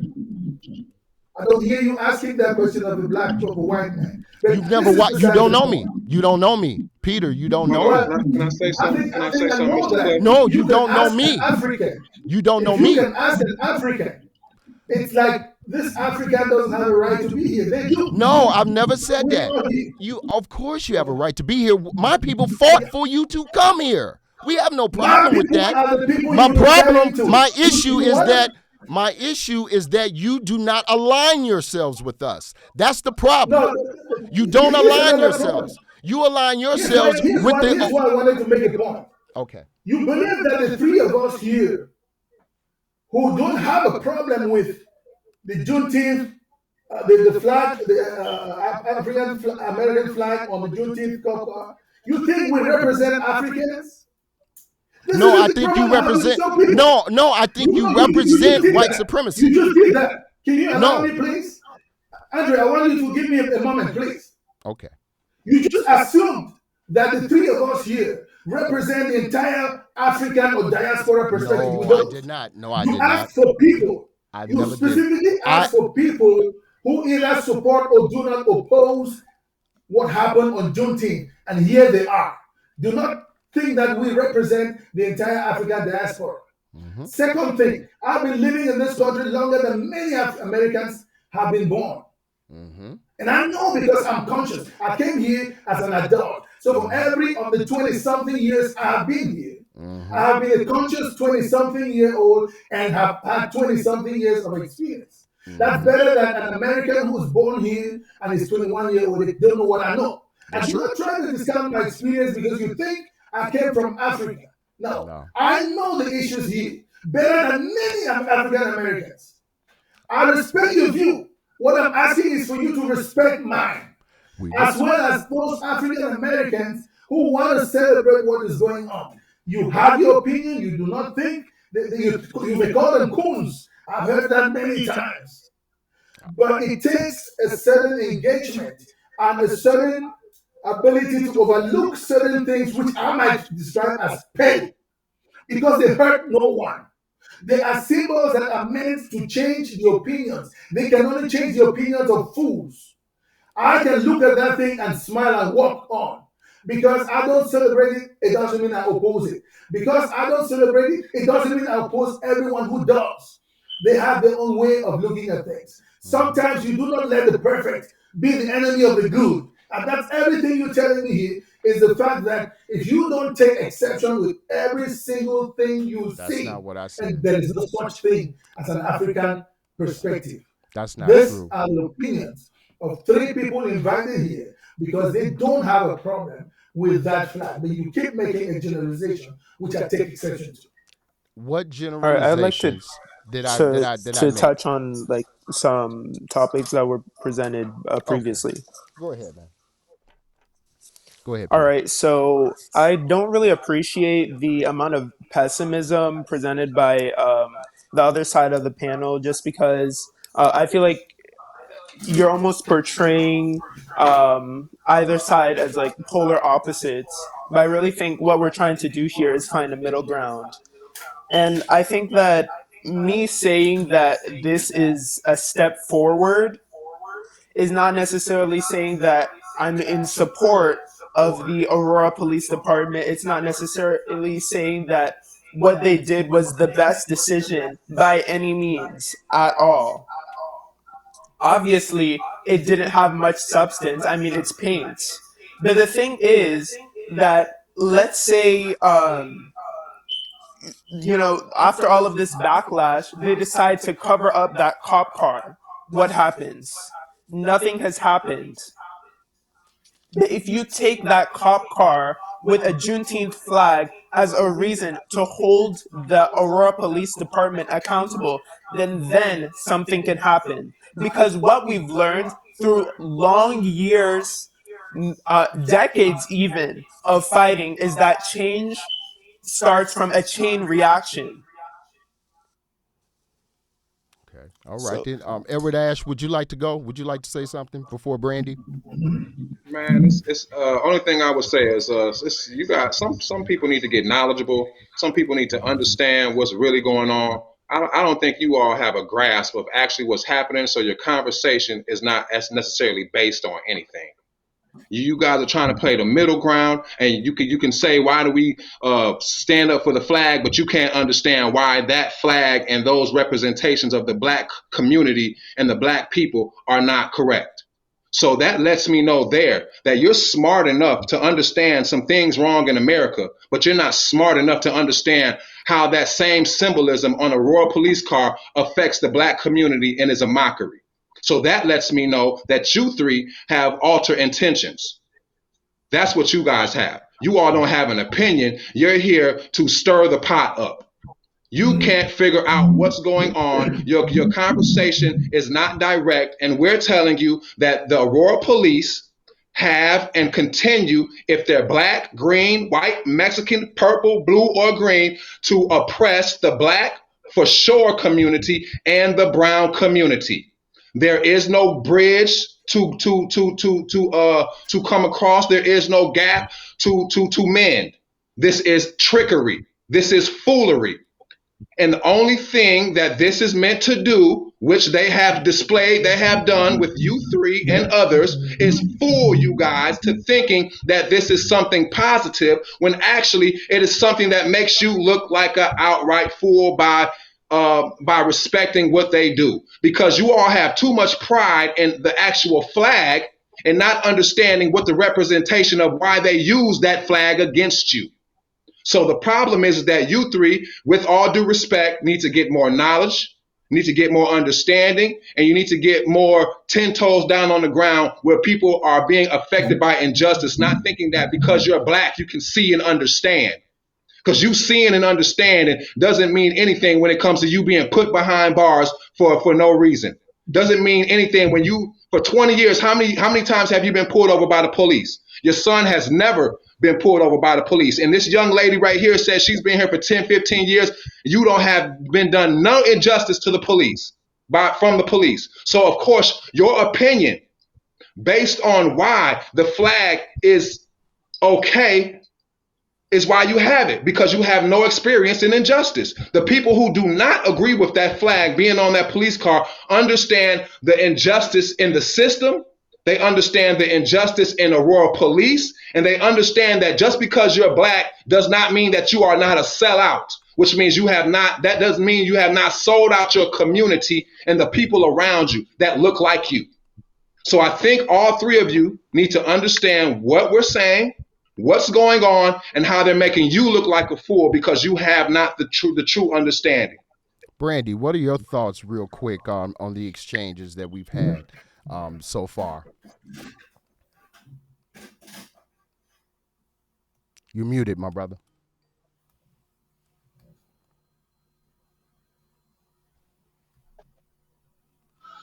Go Yo, ahead. can you hear me? Yes. I think they got a little. I think the exchange got a little tad bit too personal, but it is what it is. The Honorable Elijah Muhammad said, "If he will not treat you right, why would he teach you right?" So when you see the Pan African flag, the kente cloth, and the Juneteenth flag on there, you can't put symbols of freedom and independence on a car that represents trauma to the black community. The police department evolved out of the system of slave catchers, armed white men who would go around with the wagon. That's where you get the name paddy wagon from. And they would round up runaway slaves that were trying to escape to the north. And sometimes they would capture people, black people who were free, and put them back in slavery. If you know that the police department evolved out of that system of the slave patrol, then to put symbols of freedom on a car like that, it's injustice, it's insensitive, it's disrespectful, it's egregious. And for people to say, you said that the ancestors wanted it. No ancestors wanted this. This is buffoonery.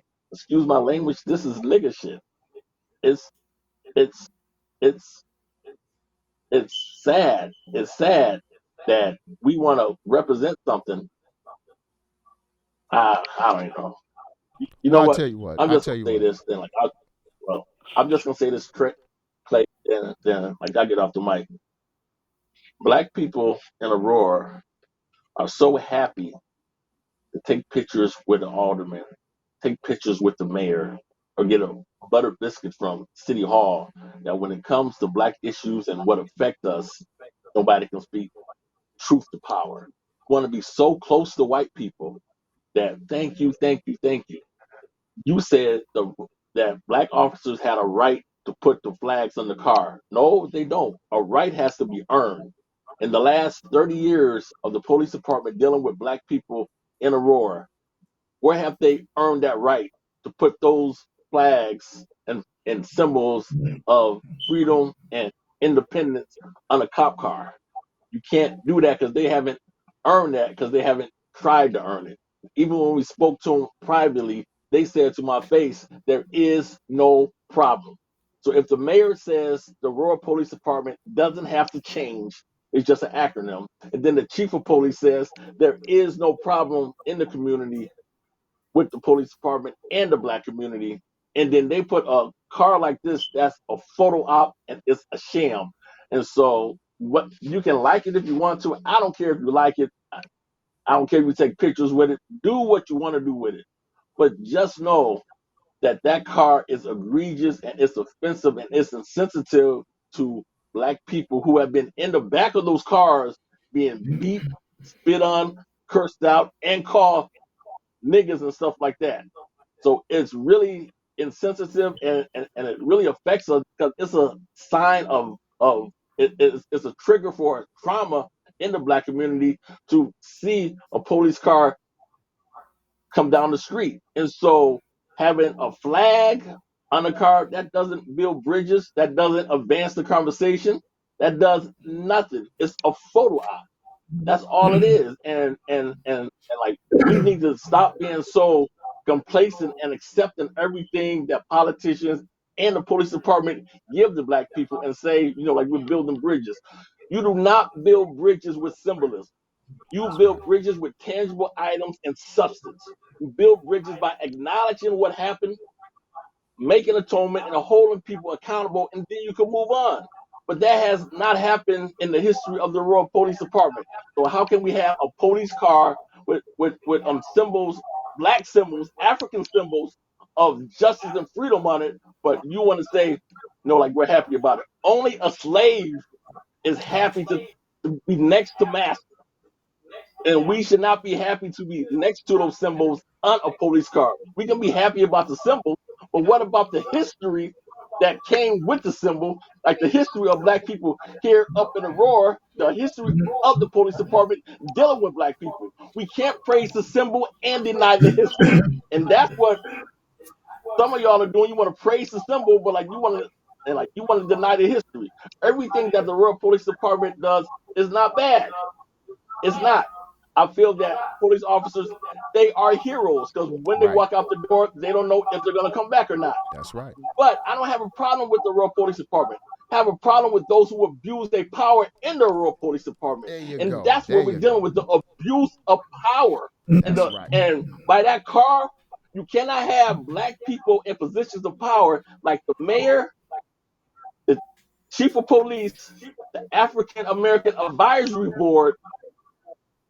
Make that symbol, put it on the car, okay it, and display it to the black community. And that's okay. That's insane. That's nigga shit. And we can't keep accepting this. These are black people who, quote unquote, supposed to be knowledgeable and supposed to represent the black community. How can you represent the black community if you can't relate to the black community because you're tone deaf to the needs of the black community? There's no civil rights leader in history, dead or alive, that would see that police car and say that police car is a stepping stone. That's crazy. Thank you. So that's all I want to say. All right. Go ahead, Sonny. Well, Granny, I get your point, and I think you don't speak for all civil rights leaders. Don't assume you do. I hear a lot of tone-deaf responses. Name one. Name one civil rights leader. You know what? I was just thinking that. I would love to hear. I would love to hear him think of one person that would be okay with that. One civil rights leader you believe. Stephen Biko. Name one civil rights leader that would say that car is a good car and black people we should support that. Listen, name one. Name one. Maybe that's the other ones. Name one. All right, let him name. If I ask you to name every single leader that opposes, you're not going to name them because you just can put out names. You do not know exactly how they would react. I believe that the majority would take offense, but don't speak for everyone. Here's what I want to say here, Randy. The majority would take offense. You're right. If you look at history of black people and their struggle, what civil rights leader would say, hey, you know what? I know it's bad up in Alabama. We marched back my dogs. Should we get a police car? Can we get a police car and put a Juneteenth flag on it? That's insane. Go ahead. You keep interrupting me. There are civil rights leaders that were called coons in their day. There were leaders of the NAACP that decided they wanted to engage when others were saying we were not. There are people who said we don't even want to be part of this United States. We have to leave this country completely. And others said we got to stay here and fight this issue. There have been a plethora of opinions. There's a continuum along which all these things fall. And so I take strong exception when I hear you trying to give the impression that you speak for all civil rights leaders. You don't. There are I didn't say I speak for all civil rights leaders. That's not my language. I did not say I speak for all civil rights leaders. But you cannot name one civil rights leader. You cannot name one civil rights leader that would say that is correct. Come on, man. Well, you said you don't know of any civil rights leader that would support the flag. So you speak for them all. And I tell you, you're wrong. You name one civil rights leader that would support the car. He did not say they wouldn't support the flag. He didn't say that you keep interrupting me. You don't know that for sure. And you got to respect other people's opinions even when you don't disagree, when you don't agree with them. That's true. What I tell you. Peter, that's true. Within the Aurora Police Department. I hear you, Peter, but even you had to acknowledge yourself that given the history of our civil rights leader that you know, you yourself just said that you believe that the majority would not support this. And that is the point. That is the point. That is the right. Right. So hold on. Wait. That's the point. It is the majority. See, you want us to focus on and listen to the minority. No, we're trying to get y'all to embrace the majority. The majority of black Americans are not on board with that Juneteenth cop car. The majority of black Americans do not support that Juneteenth cop car. I just showed a national report about this. People from all over the country have said, wow, that's insane. Most black people don't support it. And we're just trying to get you guys to understand why. See, you want for us to embrace the minority position. We can't do that. Because it's the say that. what I'm We said respect. I don't respect it. I don't respect it. I don't respect it. And I'm gonna tell you why. I'm gonna tell you why. Let me explain why. Let me explain why. Let me explain. Let me explain why. I don't respect the minority position concerning this. Because the majority, the minority position, the minority support is what's getting all the photo ops. The majority of us are not being heard. That's the problem. Speak up. Speak up. No we do speak up. We have. And what do we get? We get told that we're wrong. Keep speaking up and understand that in a democracy, you have to. We do understand. We do. Brandy just explained. Brandy just explained. You're trying to shut up the people who do not agree with you. That's what you're trying to do. No, it's not. Okay, No, it's not. Can I say something? No, I'm not. I'm not. I've been trying to make a point, and I'll give you my microphone to someone. Go ahead, Edward. Hey, hold on. Hey, let me tell you something. Peter, your mic. Hey, Peter, you've been talking a lot, and somebody your voice needs is to just mute. echoing. Yeah, so let me tell you something. Let's solve a conversation like this. Your mic, Peter. Your mic, Peter. Bruh, Put your mic on mute. No insult. Listen, Put the mic on mute. The only way to solve a problem is to solve a problem at the root cause. The problem here is that we have lack of understanding. And who is the people who have lack of understanding? The three panelists that we have who are for the police car. Why do they have lack of understanding? Because of what we're talking about is because they have no substance, no feet on the ground. They have no experience with what we're talking about. So the only thing that they can keep going back to is the flag and what the flag represents to them. And they're not understanding because they're trying to deflect the situation that they have no experience in injustice. They have no experience with true heartache and pain when it comes to the police. We're talking about the Aurora Police Department. We're talking about injustice, and we're talking about those who have experience. These three panelists here have no experience with the Aurora Police Department as far as being harmed. So therefore, what do they have to say? They have nothing to say except for why they believe the flag should be on the car, which is their opinion of their respect and how they feel of pride about the flag being on the card. That's a completely different situation from the fact that the flag on the card is being portrayed to fool the black people who are not in cahoots with the community like these three people are not. They have no understanding. You sound like a broken record. You say the same thing over and over. You know what you Whoa. Hold on a second. Wait. Hold on. Wait. Edward. Chill out. Everybody chill. Sonny, what are your thoughts? My thought is the minority have a right for our opinion, taking pictures. That's what we did the day he unveiled it. I'm proud of it. I stand by it. The minority have a right. Yes, and we do have a different experience. We Africans understand the history of Black Americans. I'm not ignorant, but I have a right to my opinion. When I saw that car, I did took a picture next to it so many times. I was proud of it. I know you feel like it is about the picture. I feel like the Black officer who came up with that idea have a right and Richard Mayer has a right to approve it. If you don't like Richard Mayer, why don't you run for mayor instead of complaining about it? Get up and run and knock on the doors. You have a problem with the police chief, go run for office. The minority will stand behind that squad car. I was proud to look at it and to take a picture of it, and next time when I see it, I'll still take a picture with pride. Sonny, I got a question for you. Didn't you at one point were in opposition to Mayor Irving? Yes. What changed your mind? This flag?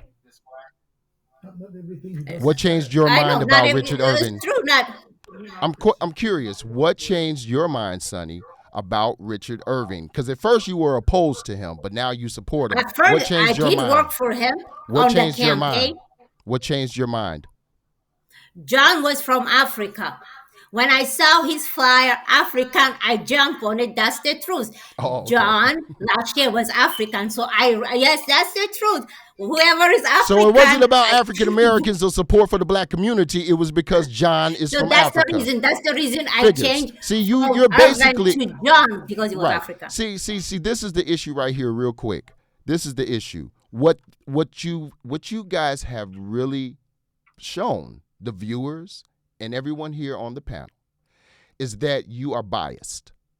You are biased. Your support, and Sonny has admitted it, she was happy when she saw the Kente.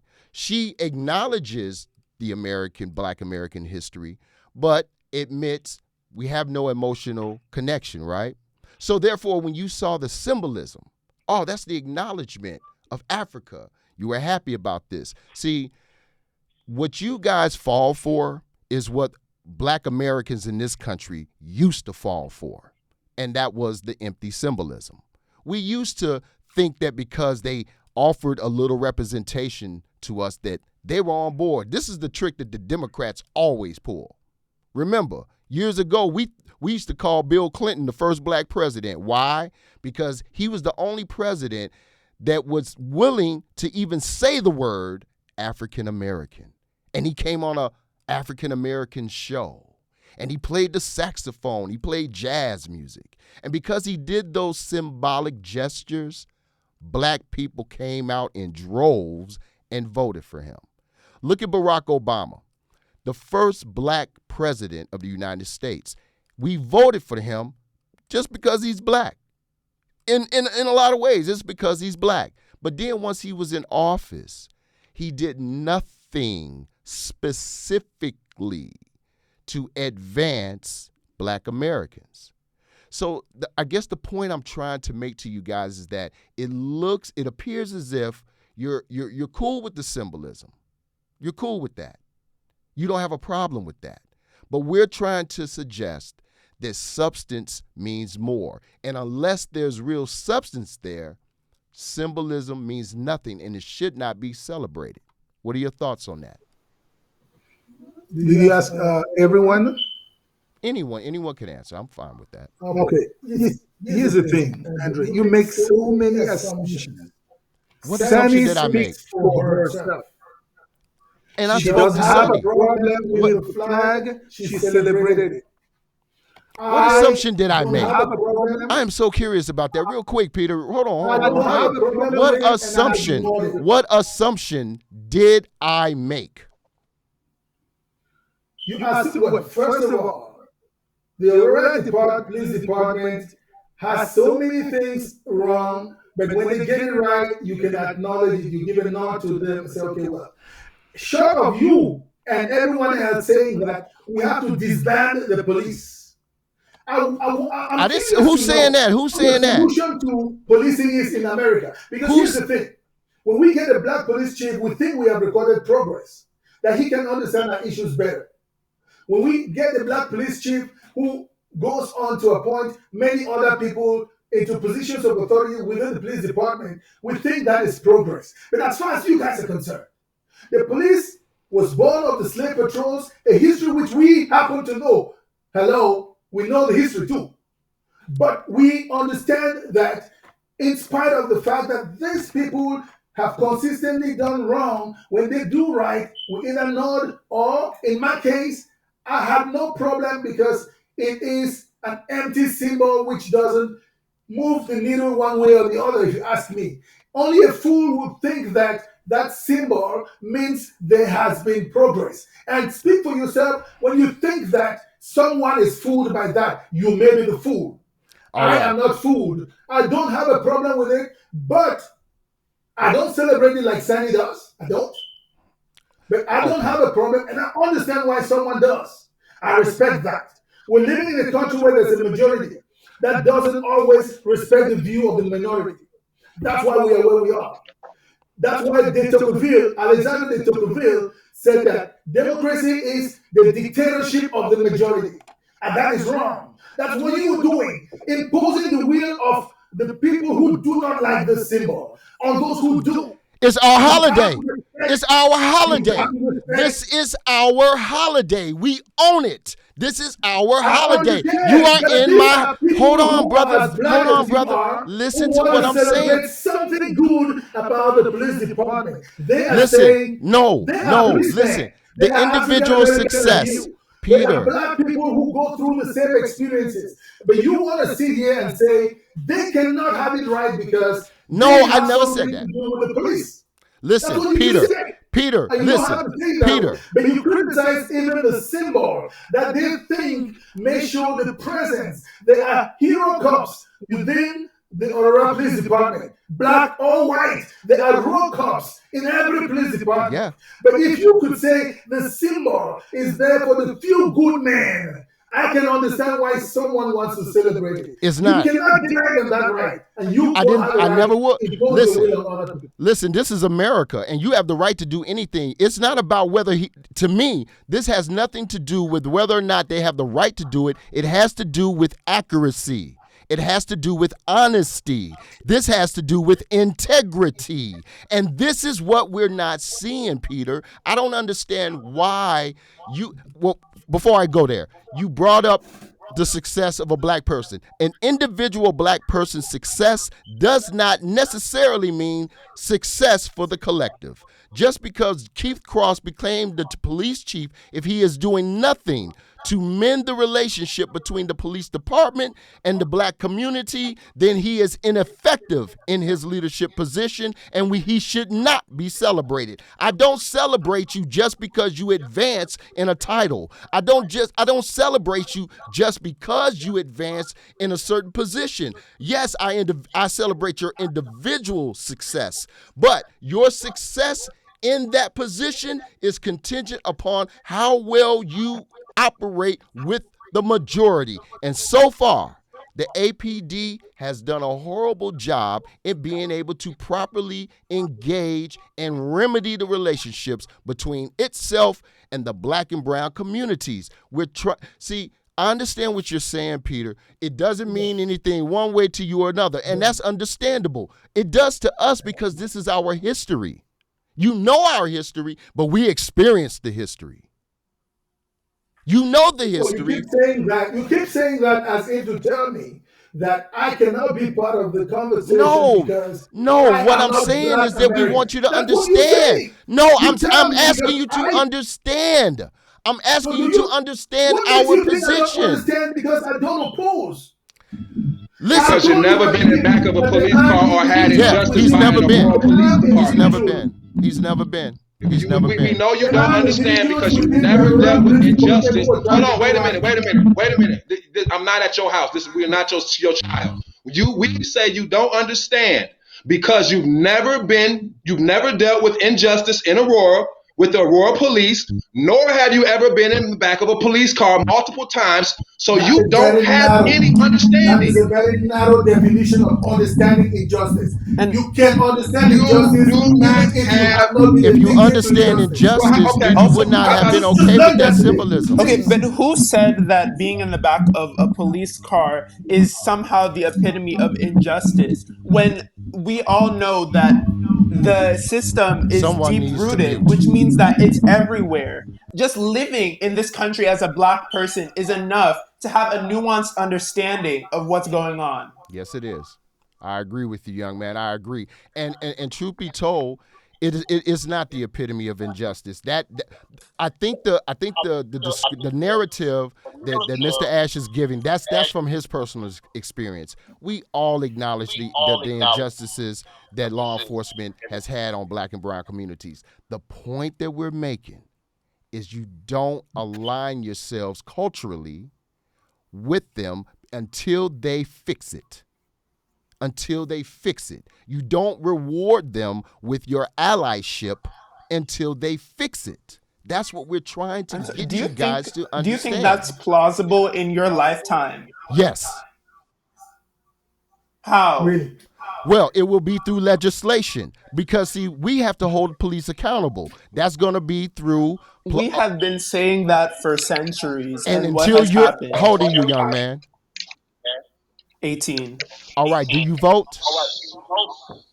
Yes. Well, yes, but I haven't had the chance this to is yet. when this is the point I'm trying to get to you. It is done through legislation. We have to vote for people who are in alignment with our agenda. If we sit up there and align ourselves with folks who are not on board with our agenda, we get people like Richard Irving. We get people like Cross who will do things in spite of the majority. You understand what I'm saying?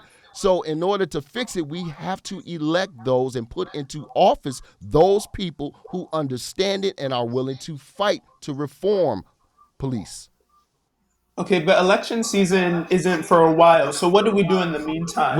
Are we just supposed to sit here and be complacent? No, you do like what Brandy Gilliam has done, and as he explained, he has had meetings. We are engaging. He has had meetings with the Aurora Police Chief, with the mayor. We do engage. And what did he say, young man? Remember what he said. He said that the mayor and the police chief don't see anything wrong. They ignore it. So you can't say that we're not engaging. What are we doing in the meantime? We engage like we've been doing. The problem, young man, is that a lot of times, once they get into office, once they're elected into office, they don't do anything anymore. So we have to stay on. Who voted for Richard Mayer? Who voted for him? Black people? Black Americans? He put him in office? And so what's your point? What's your point? My point is, if you want change, put the people who can make a difference. And next election, they will. What's the point? Who do you have in mind? I don't live in Aurora. Okay. Whoever's run, I'll wait till the ticket. Wait till I see. I want to wait till I see who's running. I'm going to do a broadcast on it. As a matter of fact, I invite everybody who's running for office onto the show. You don't live in Aurora. You think you have a more nuanced perspective than let this young man speak. But somebody on mute. On mute, y'all. Go ahead, Peter Jr. I'm just saying that the fact that you don't live in Aurora, how does that make you have any more of a nuanced perspective than me, who was born in Aurora, lives every day as a black man? In fact, I lived in District 131, one of the most socioeconomically downtrodden, targeted, and even like gerrymandered areas of Aurora. I know what it's like to feel targeted as a black man in Aurora. Yet I can still acknowledge that even the smallest inkling of change, even if it's just a slight symbol, it's still a step forward. Okay, well, let me explain to you. What makes me qualified to speak on it is because I grew up in Aurora. I don't know if you were here for my intro, but I am from Aurora. I've been in Aurora since I was 16 years old. I am now 53. I've only been away from Aurora for the last 5 years. In the last 5 years, I have plenty of relatives, plenty of friends that I visit every day. As a matter of fact, I work in Aurora. I am a United States Postal Service, and I'm in contact with the public every single day. And to keep my ear and to keep me abreast on the happenings in Aurora, I align myself with those who work on the grassroots level in trying to change the political atmosphere and the socioeconomic conditions of the people in Aurora, like Brandy, like Adam, like John Lash, like OTM organization. See, This is about me, young man, that you don't know. I understand that you've experienced injustices as a young man, and I can respect that. But as a 53-year-old man, I've experienced more. I am closer to your father's age. You understand? And so that's what gives me the right to speak on all of this, all of it. I'm in tune with Aurora. I'm from Aurora. I am a native son. Again, I went to high school with Mayor Richard Irving. I went to high school with Sergeant Keith Cross. I know these people personally. They know me. And I can't help but my heart is still there. So that's why I was willing to have this open panel discussion, because I wanted for all of us to have a chance. You're all residents of Aurora, and I don't know who's got that feedback, but that's why I wanted to have this discussion today. I wanted for all of us to express ourselves, and I don't know who has this feedback going on. I don't know who struggles keeping their mic on mute when I'm talking, but everybody look. All right. That's the point I'm trying to make, young man. Yes, sir. The people who are watching it said they can't even see the video. It's like frozen maybe every And that's 10 fine. seconds, like And that's fine, Brandy, because there's nothing we could do about it, brother. We just got to continue on with this conversation, and I'll re-upload it. That's all I can do, because I didn't want this conversation to end. I appreciate Peter and his son and Sonny coming on to express themselves. We don't have to agree. I agree with Peter. We don't have to agree. My point, the whole reason I wanted to have this, because I wanted everyone to be heard. You understand? I could have very easily just said, you know what? Y'all support this Juneteenth cop car. You ain't coming on my show.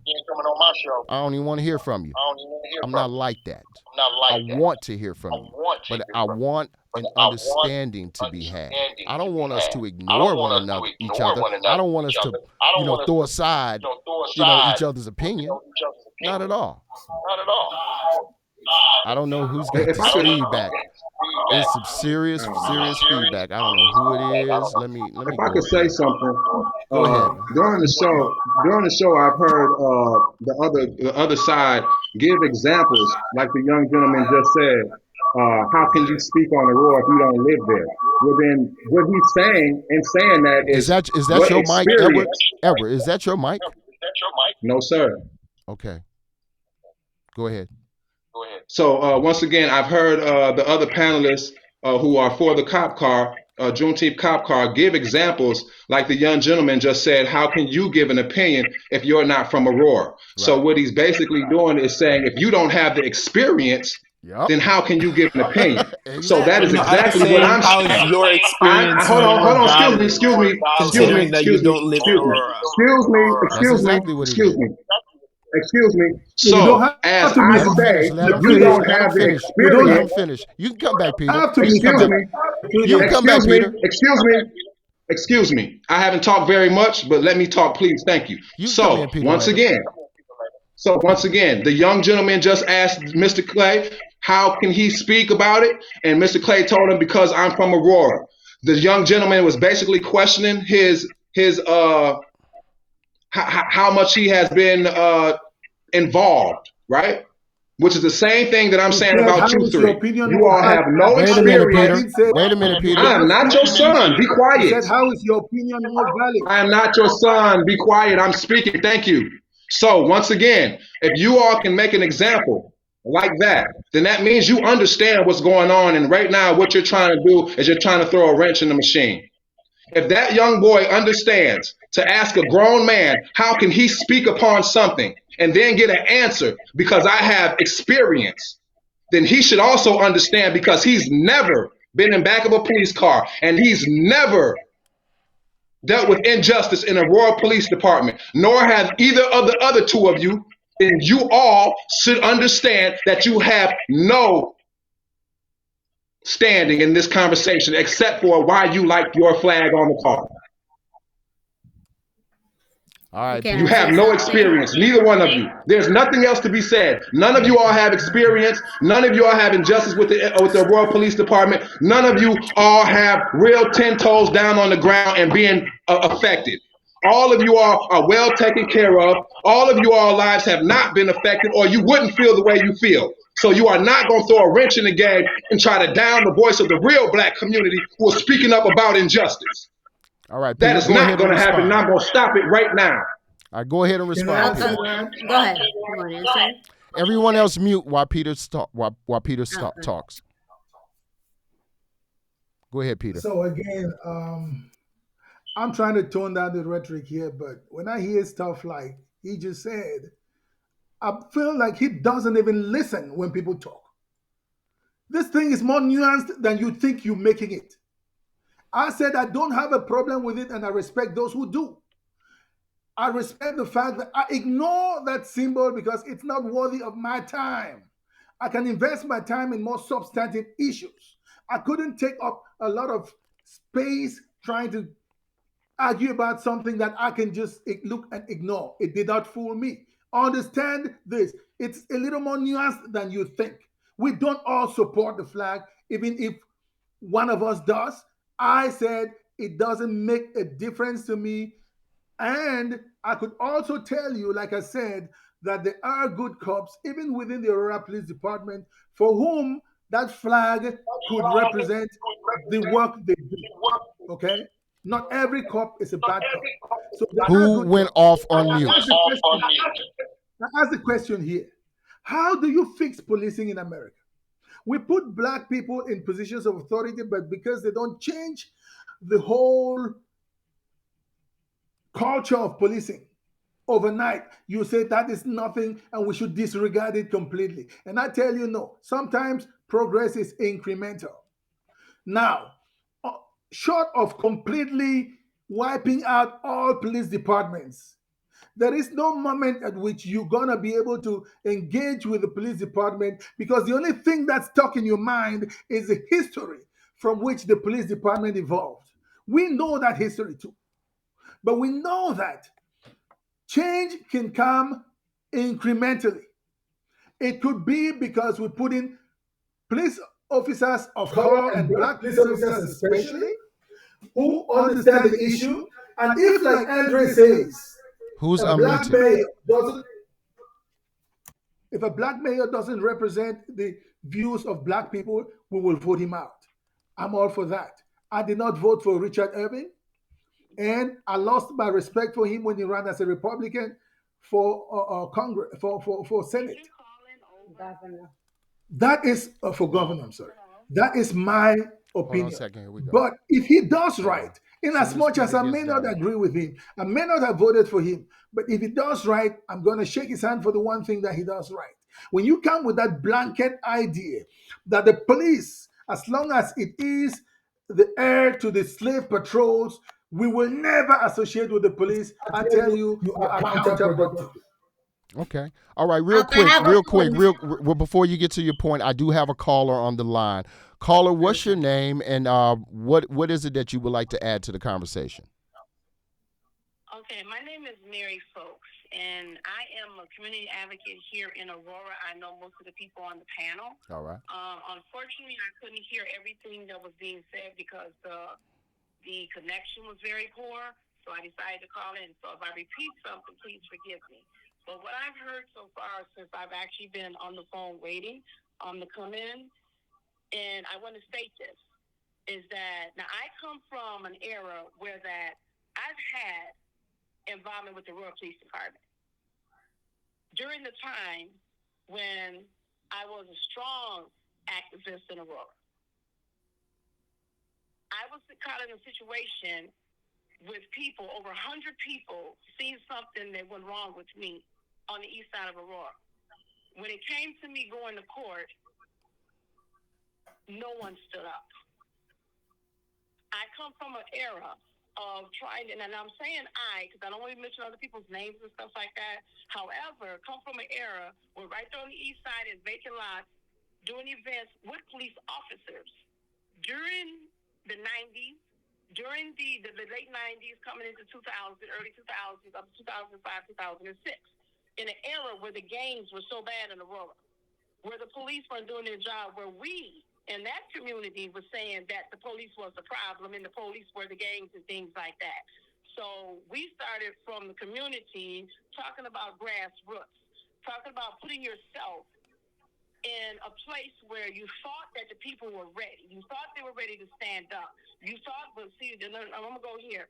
This is what I don't like about my people, my Black people, is that when the George Floyd era happened, the McDonald's or whatever, we come together, we're rallying, we're selling merchandise, we're doing all this stuff. When police brutality, the policies are being written to oppress us, is happening every day. Why do we wait? Now, when we come to, I jotted down something because I don't know how long your broadcast is for, but I personally said since the George Floyd era and the disgrace of what happened to him, everyone was rallying, speaking out, selling merchandise, marching, etc. Then the silence came. I remember thinking, what's going to come next? With tears, I felt in my heart, nothing. Back to the norm. We're going to get relaxed, and we're going to wait until the next disgrace happens. How do we as a people come together like other nationalities?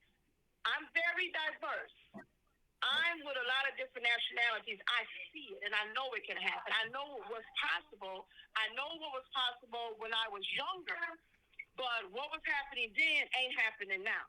Okay. So when we speak about when the car got wrapped, I am also the person that has been organizing the Juneteenth car parade right here in the city of Aurora. So when it came to the wrapping of the car, and this is the truth, that the Aurora Police Department did not come and ask to put that car in the parade. That's number one. When I found out about the unveiling of the Aurora Police Department car through an email and then on Facebook, I was immediately upset. That's the truth. So I went to go to the unveiling. Didn't see nobody from the community. Everybody that was there was all political. Working for the city, police officers from other cities. The unveiling, when someone says something to me, it is public information, I share it. I shared it out on different platforms. I was amazed that people didn't show up. Now, for one of the reasons a lot of people said, oh, they're going to do what they want to do anyway. It's the police or whatever. But if nobody comes to the table and see what they're serving, how you going to know? So if I didn't go, and my mother went with me because she knew I was upset. So when I went there, that's how I found out about the African American Heritage Board. I sent a picture to someone because I was there, and I kind of thought that when I put it out there to the public would come. Mainly these people that opposed it, and maybe some people that supported it. Now, it was done in the middle of the day. That did happen, but a little early afternoon. For me, I made some changes to make sure that I was there. So because I went, I found out about the African American Heritage Board. I found out that Officer Woodfield was African American police officer that was actually the head person to the African American Heritage Board. And I'm just taking all this information in. The more I stood to the more I listened, I'm like, wait a minute. When did the community, or why did we not have a voice? Well, I also found out why I was there is that, if I'm correct, it's either every second or third Thursday that residents can come to the African American Heritage Board meeting and voice your concern, even about this situation here or whatever it is you want to talk about. You can go and ask them why they're not doing whatever in the community that people are complaining about. You can go there just like the city, but guess what? Just like the school board, the city hall meetings, the park district. Now, I find out with the African American Heritage Board, you get 3 minutes, but they're not going to talk back to you. If they decide that they want more information or want to have a discussion about what you're talking about, they would do that later. How does that work? I don't know because I've never been there. But my thing is that, so after the unveiling was done, I go up and I ask. First person I approached was the chief of police. And keep in mind, we've been doing this event, doing that parade for about 4 years. Never had participation from the Aurora Police Department. It was always the Kane County Sheriff that did traffic control for us to get us through the stoplights and everything. Oh, okay. I know I don't have a lot of time, so I can't go into all those details. Right. However, that's how we were making that happen. So when I approached the police, I'm going to say it like that, Then they thought that I was going to say something about the parade, asking them to be involved this year. No, I want to know about this car, and you guys did this or whatever. So I asked. I'm the one that asked. Well, you wrapped it, then you need to write it. You wrapped it. Why did you wrap it? Didn't have enough time for all that there. So then, as many people were talking to me and different things like that, so then I was like, you know what? I had the phone number. You know, I was told that I could call to the police department here on Stewartfield. We got feedback, y'all. And I decided not to make a phone call. Okay. So, did I have a change of heart? I had a change of my mindset at that point. So I never made the phone call.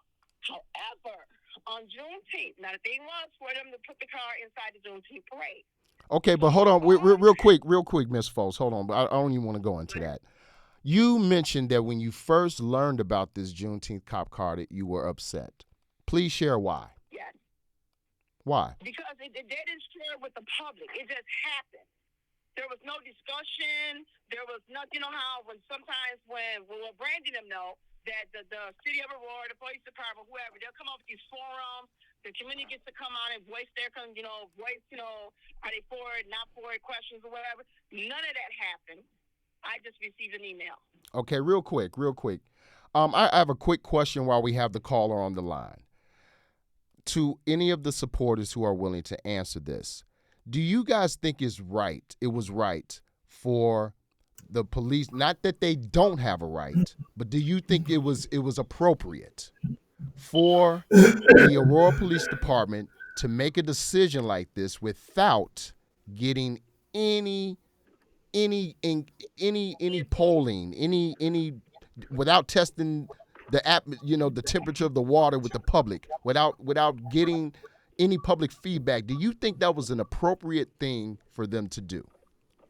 Any of the guests? I will answer. Go ahead. Did anybody went to a meeting for African American Heritage Board where they denied to get in, or nobody showed up? What did happen? Did anybody? Okay, Peter, could you answer the question because she's not? Do you think it was an appropriate thing? Do you think it's an appropriate thing? Polled the entire Aurora to know. No, not the entire. Listen to what I'm saying. Hear me out real quick, because I mentioned this earlier. There are key people who are involved with the community, like Mary Foltz, like Brandy, like various other activists that the city officials are familiar with, and they go to those city board meetings. Wouldn't it have been a more appropriate thing if they could have gathered those community activists, those community leaders, to engage with the public and gain some form of semblance? You don't have to question the entire population. It is not necessary.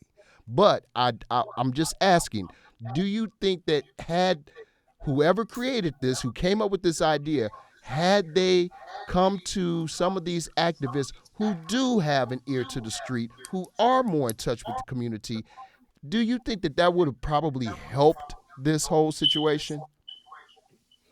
I think those activists would have said they don't want the symbol. No. That's not what I'm asking you, Peter. That's not what I'm asking you. Andre, how do you know they didn't invite you?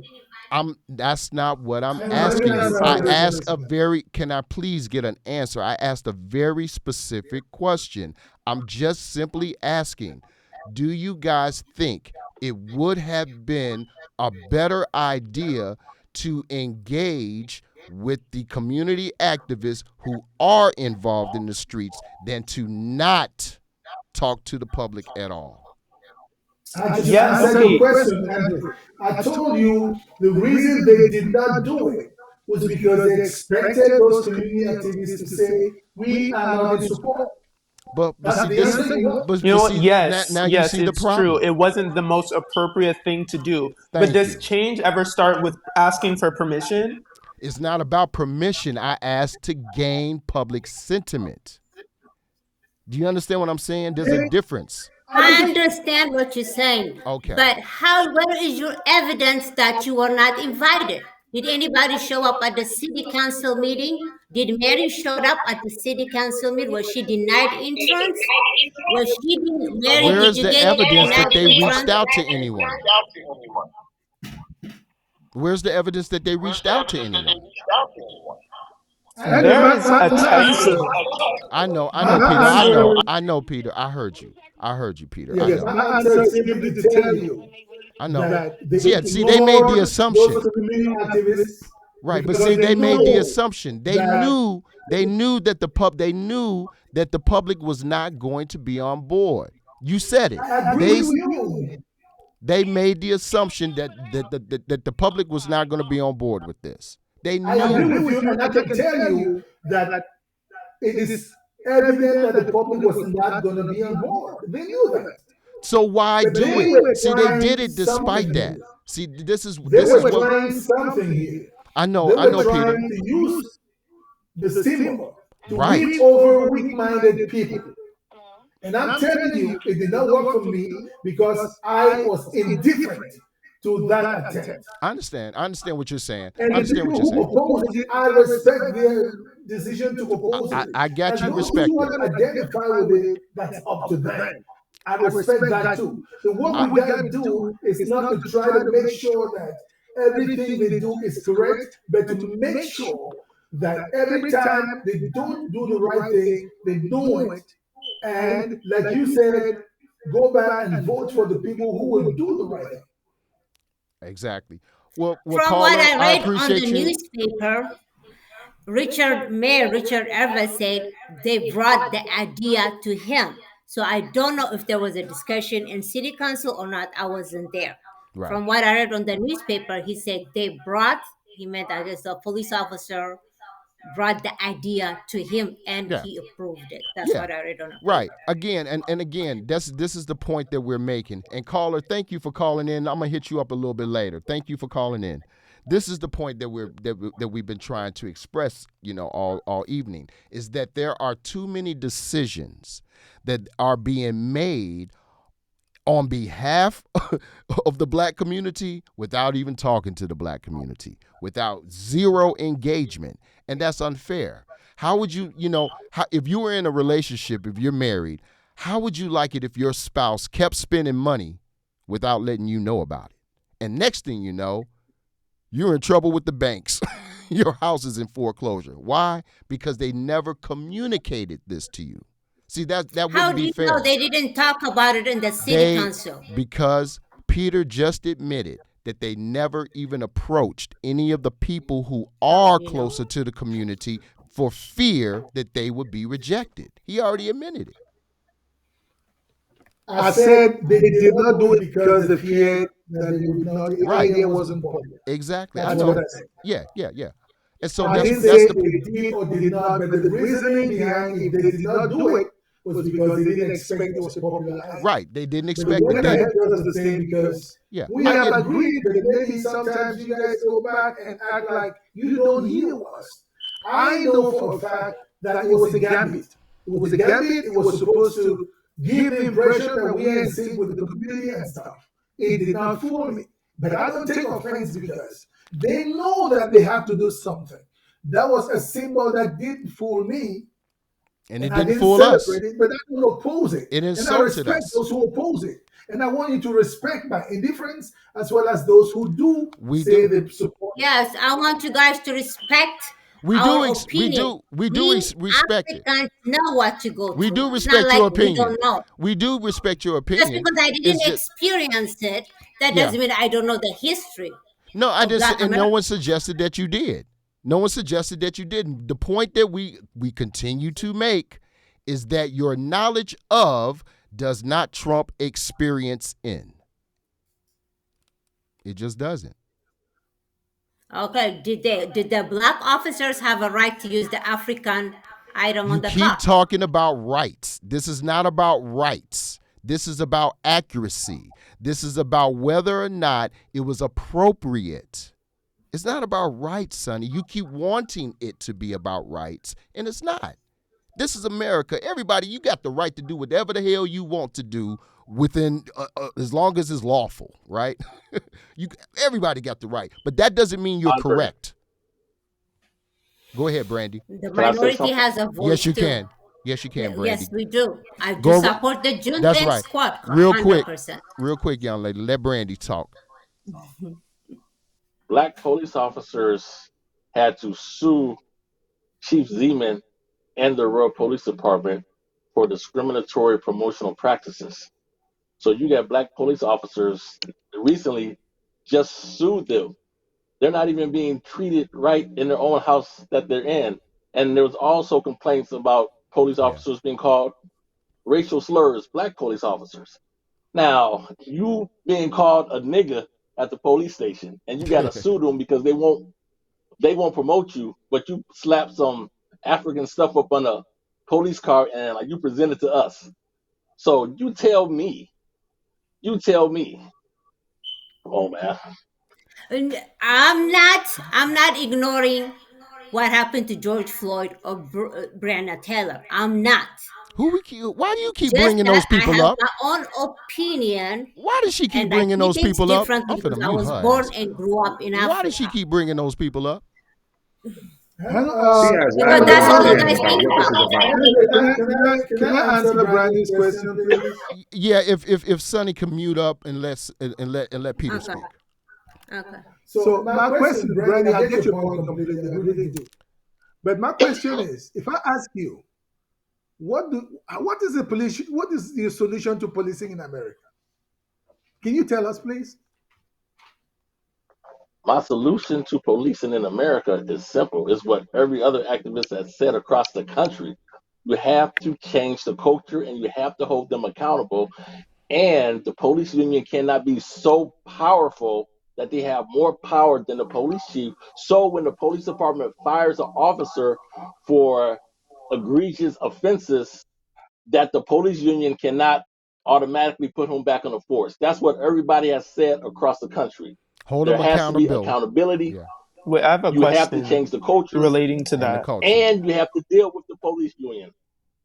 All right, Peter Jr., what did you Thank have you to very say? much. I have a follow-up question to that. And until that happens, which I'm afraid will not happen in our lifetime, We can't are we you can't hear you saying that well. we should not engage with the police at all? I never said we shouldn't engage with the police, but I said if we engage with them, it has to be on truth. We can't engage in them from a position of inferiority and like they're the superiors. When we sit down at the table, we have Right. to talk plain language. It has to be truth. We have to have tangible solutions. We have to recognize the problem. But the thing that happens, we come to the table and we get a bunch of symbols with no substance, and we go home, and then they keep doing what The they're same doing, and thing. that's what Yep. black activists are crying about all across the country is that there is no tangible solutions, and or Okay. when we give The them question then, the overly, question I'm then not is, finished, please, sir. because of the Sir, history of please that just, police Hold on, department, Peter, sir, real quick. He's almost done. Real quick, Brandy. I'm almost done. And the thing is, when activists come up with a letter or a tangible solution, they give it to the police department, but by the time it's filtered and comes back out to the community, it's all watered down. All right, go ahead, Peter.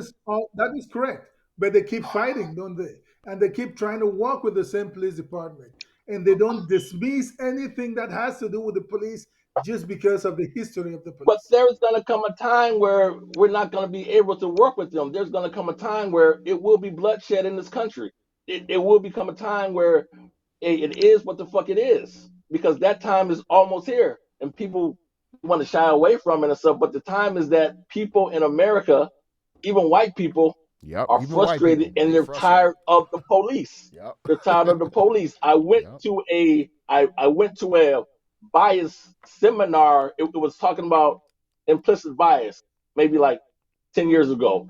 A Kane County sheriff officer told me and Sadiq, he said, you know, when you look around the country, all of the police departments know something that's happening.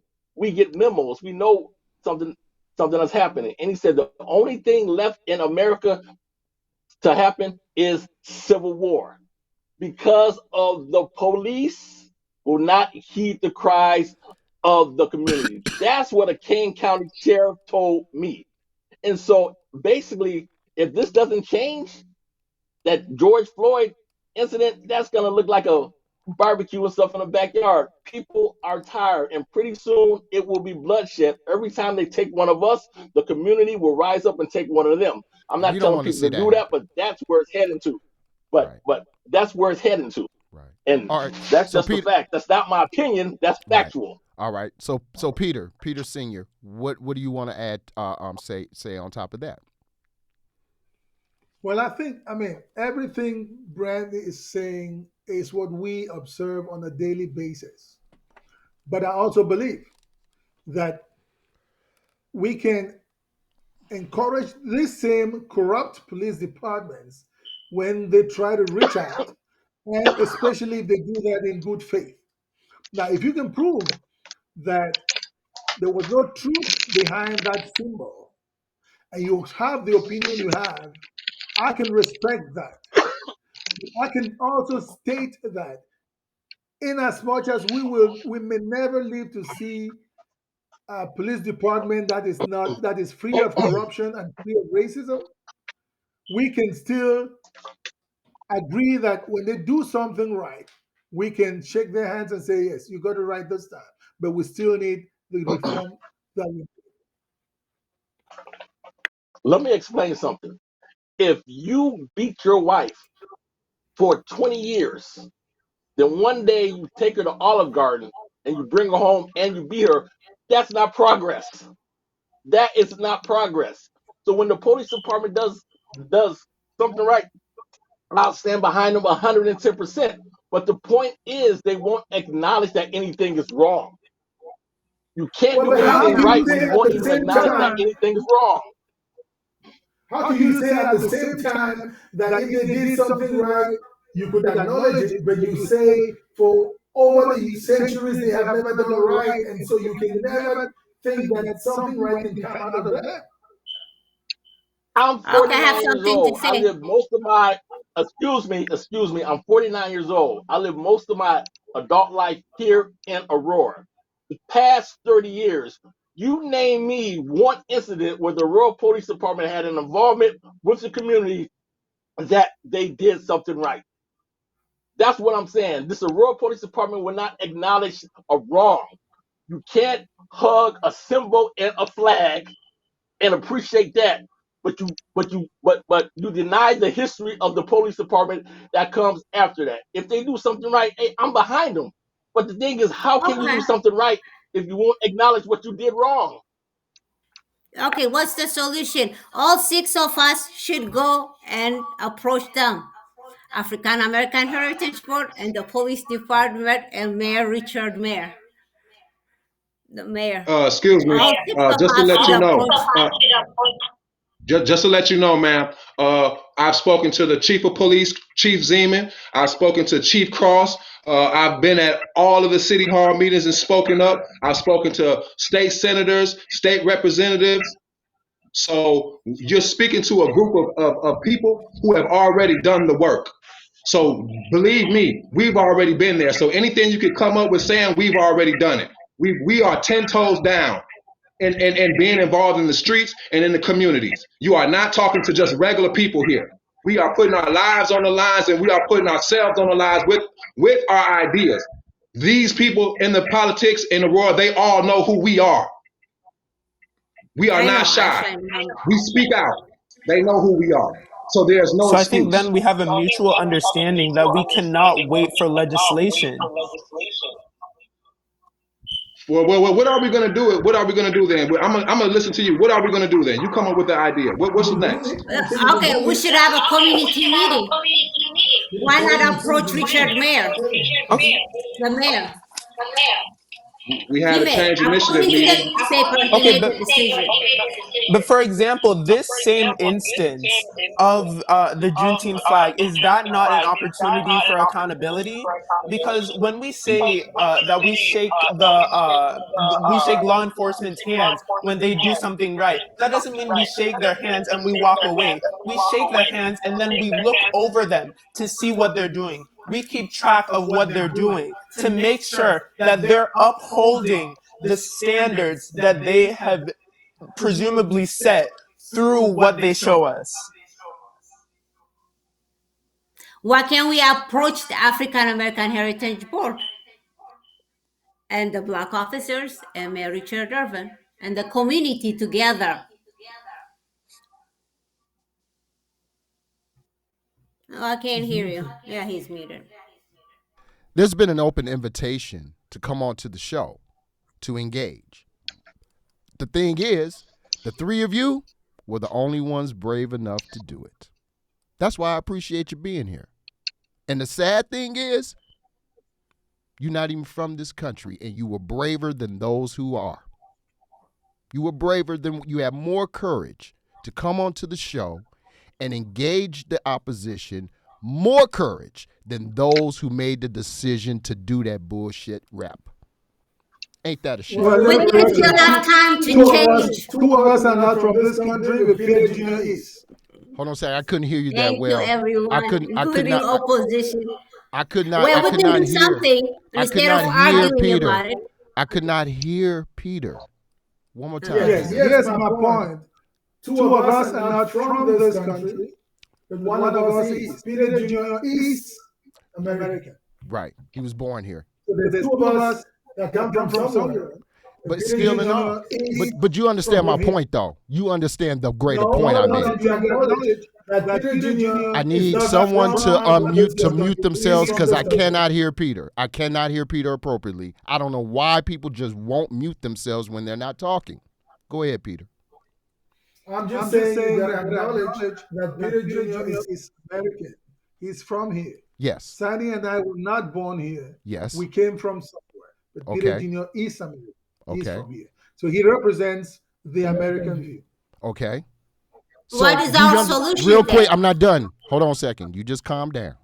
Peter, do you understand the point I made, though? Of course, I understand that it's a different kind of norms that I had to deal with when children of parents from Africa who were born here are almost treated like they are from Africa too. All right. Well, Peter Jr., go ahead and give us your input. Unmute yourself, son.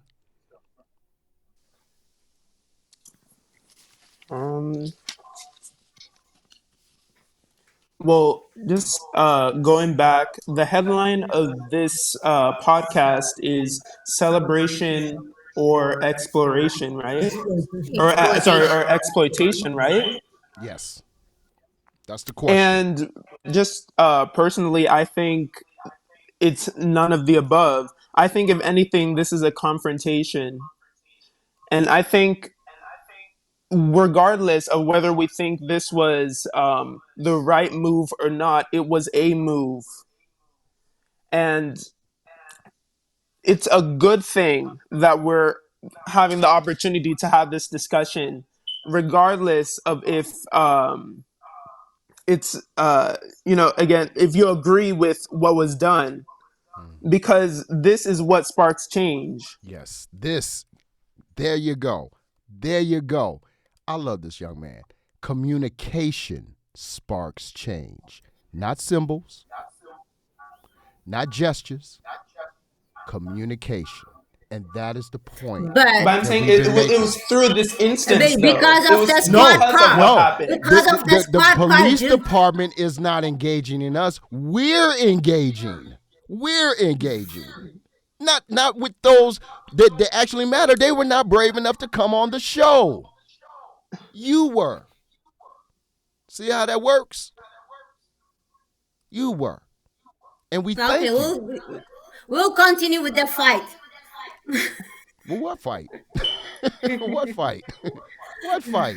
You just want to fight. I see you, Sonny. You just want to fight. And I want my Ethiopian flag. Yeah, I And I like to can't wait to fight. see you. I can tell. I can tell. I We are can't wait very to meet stubborn you. people.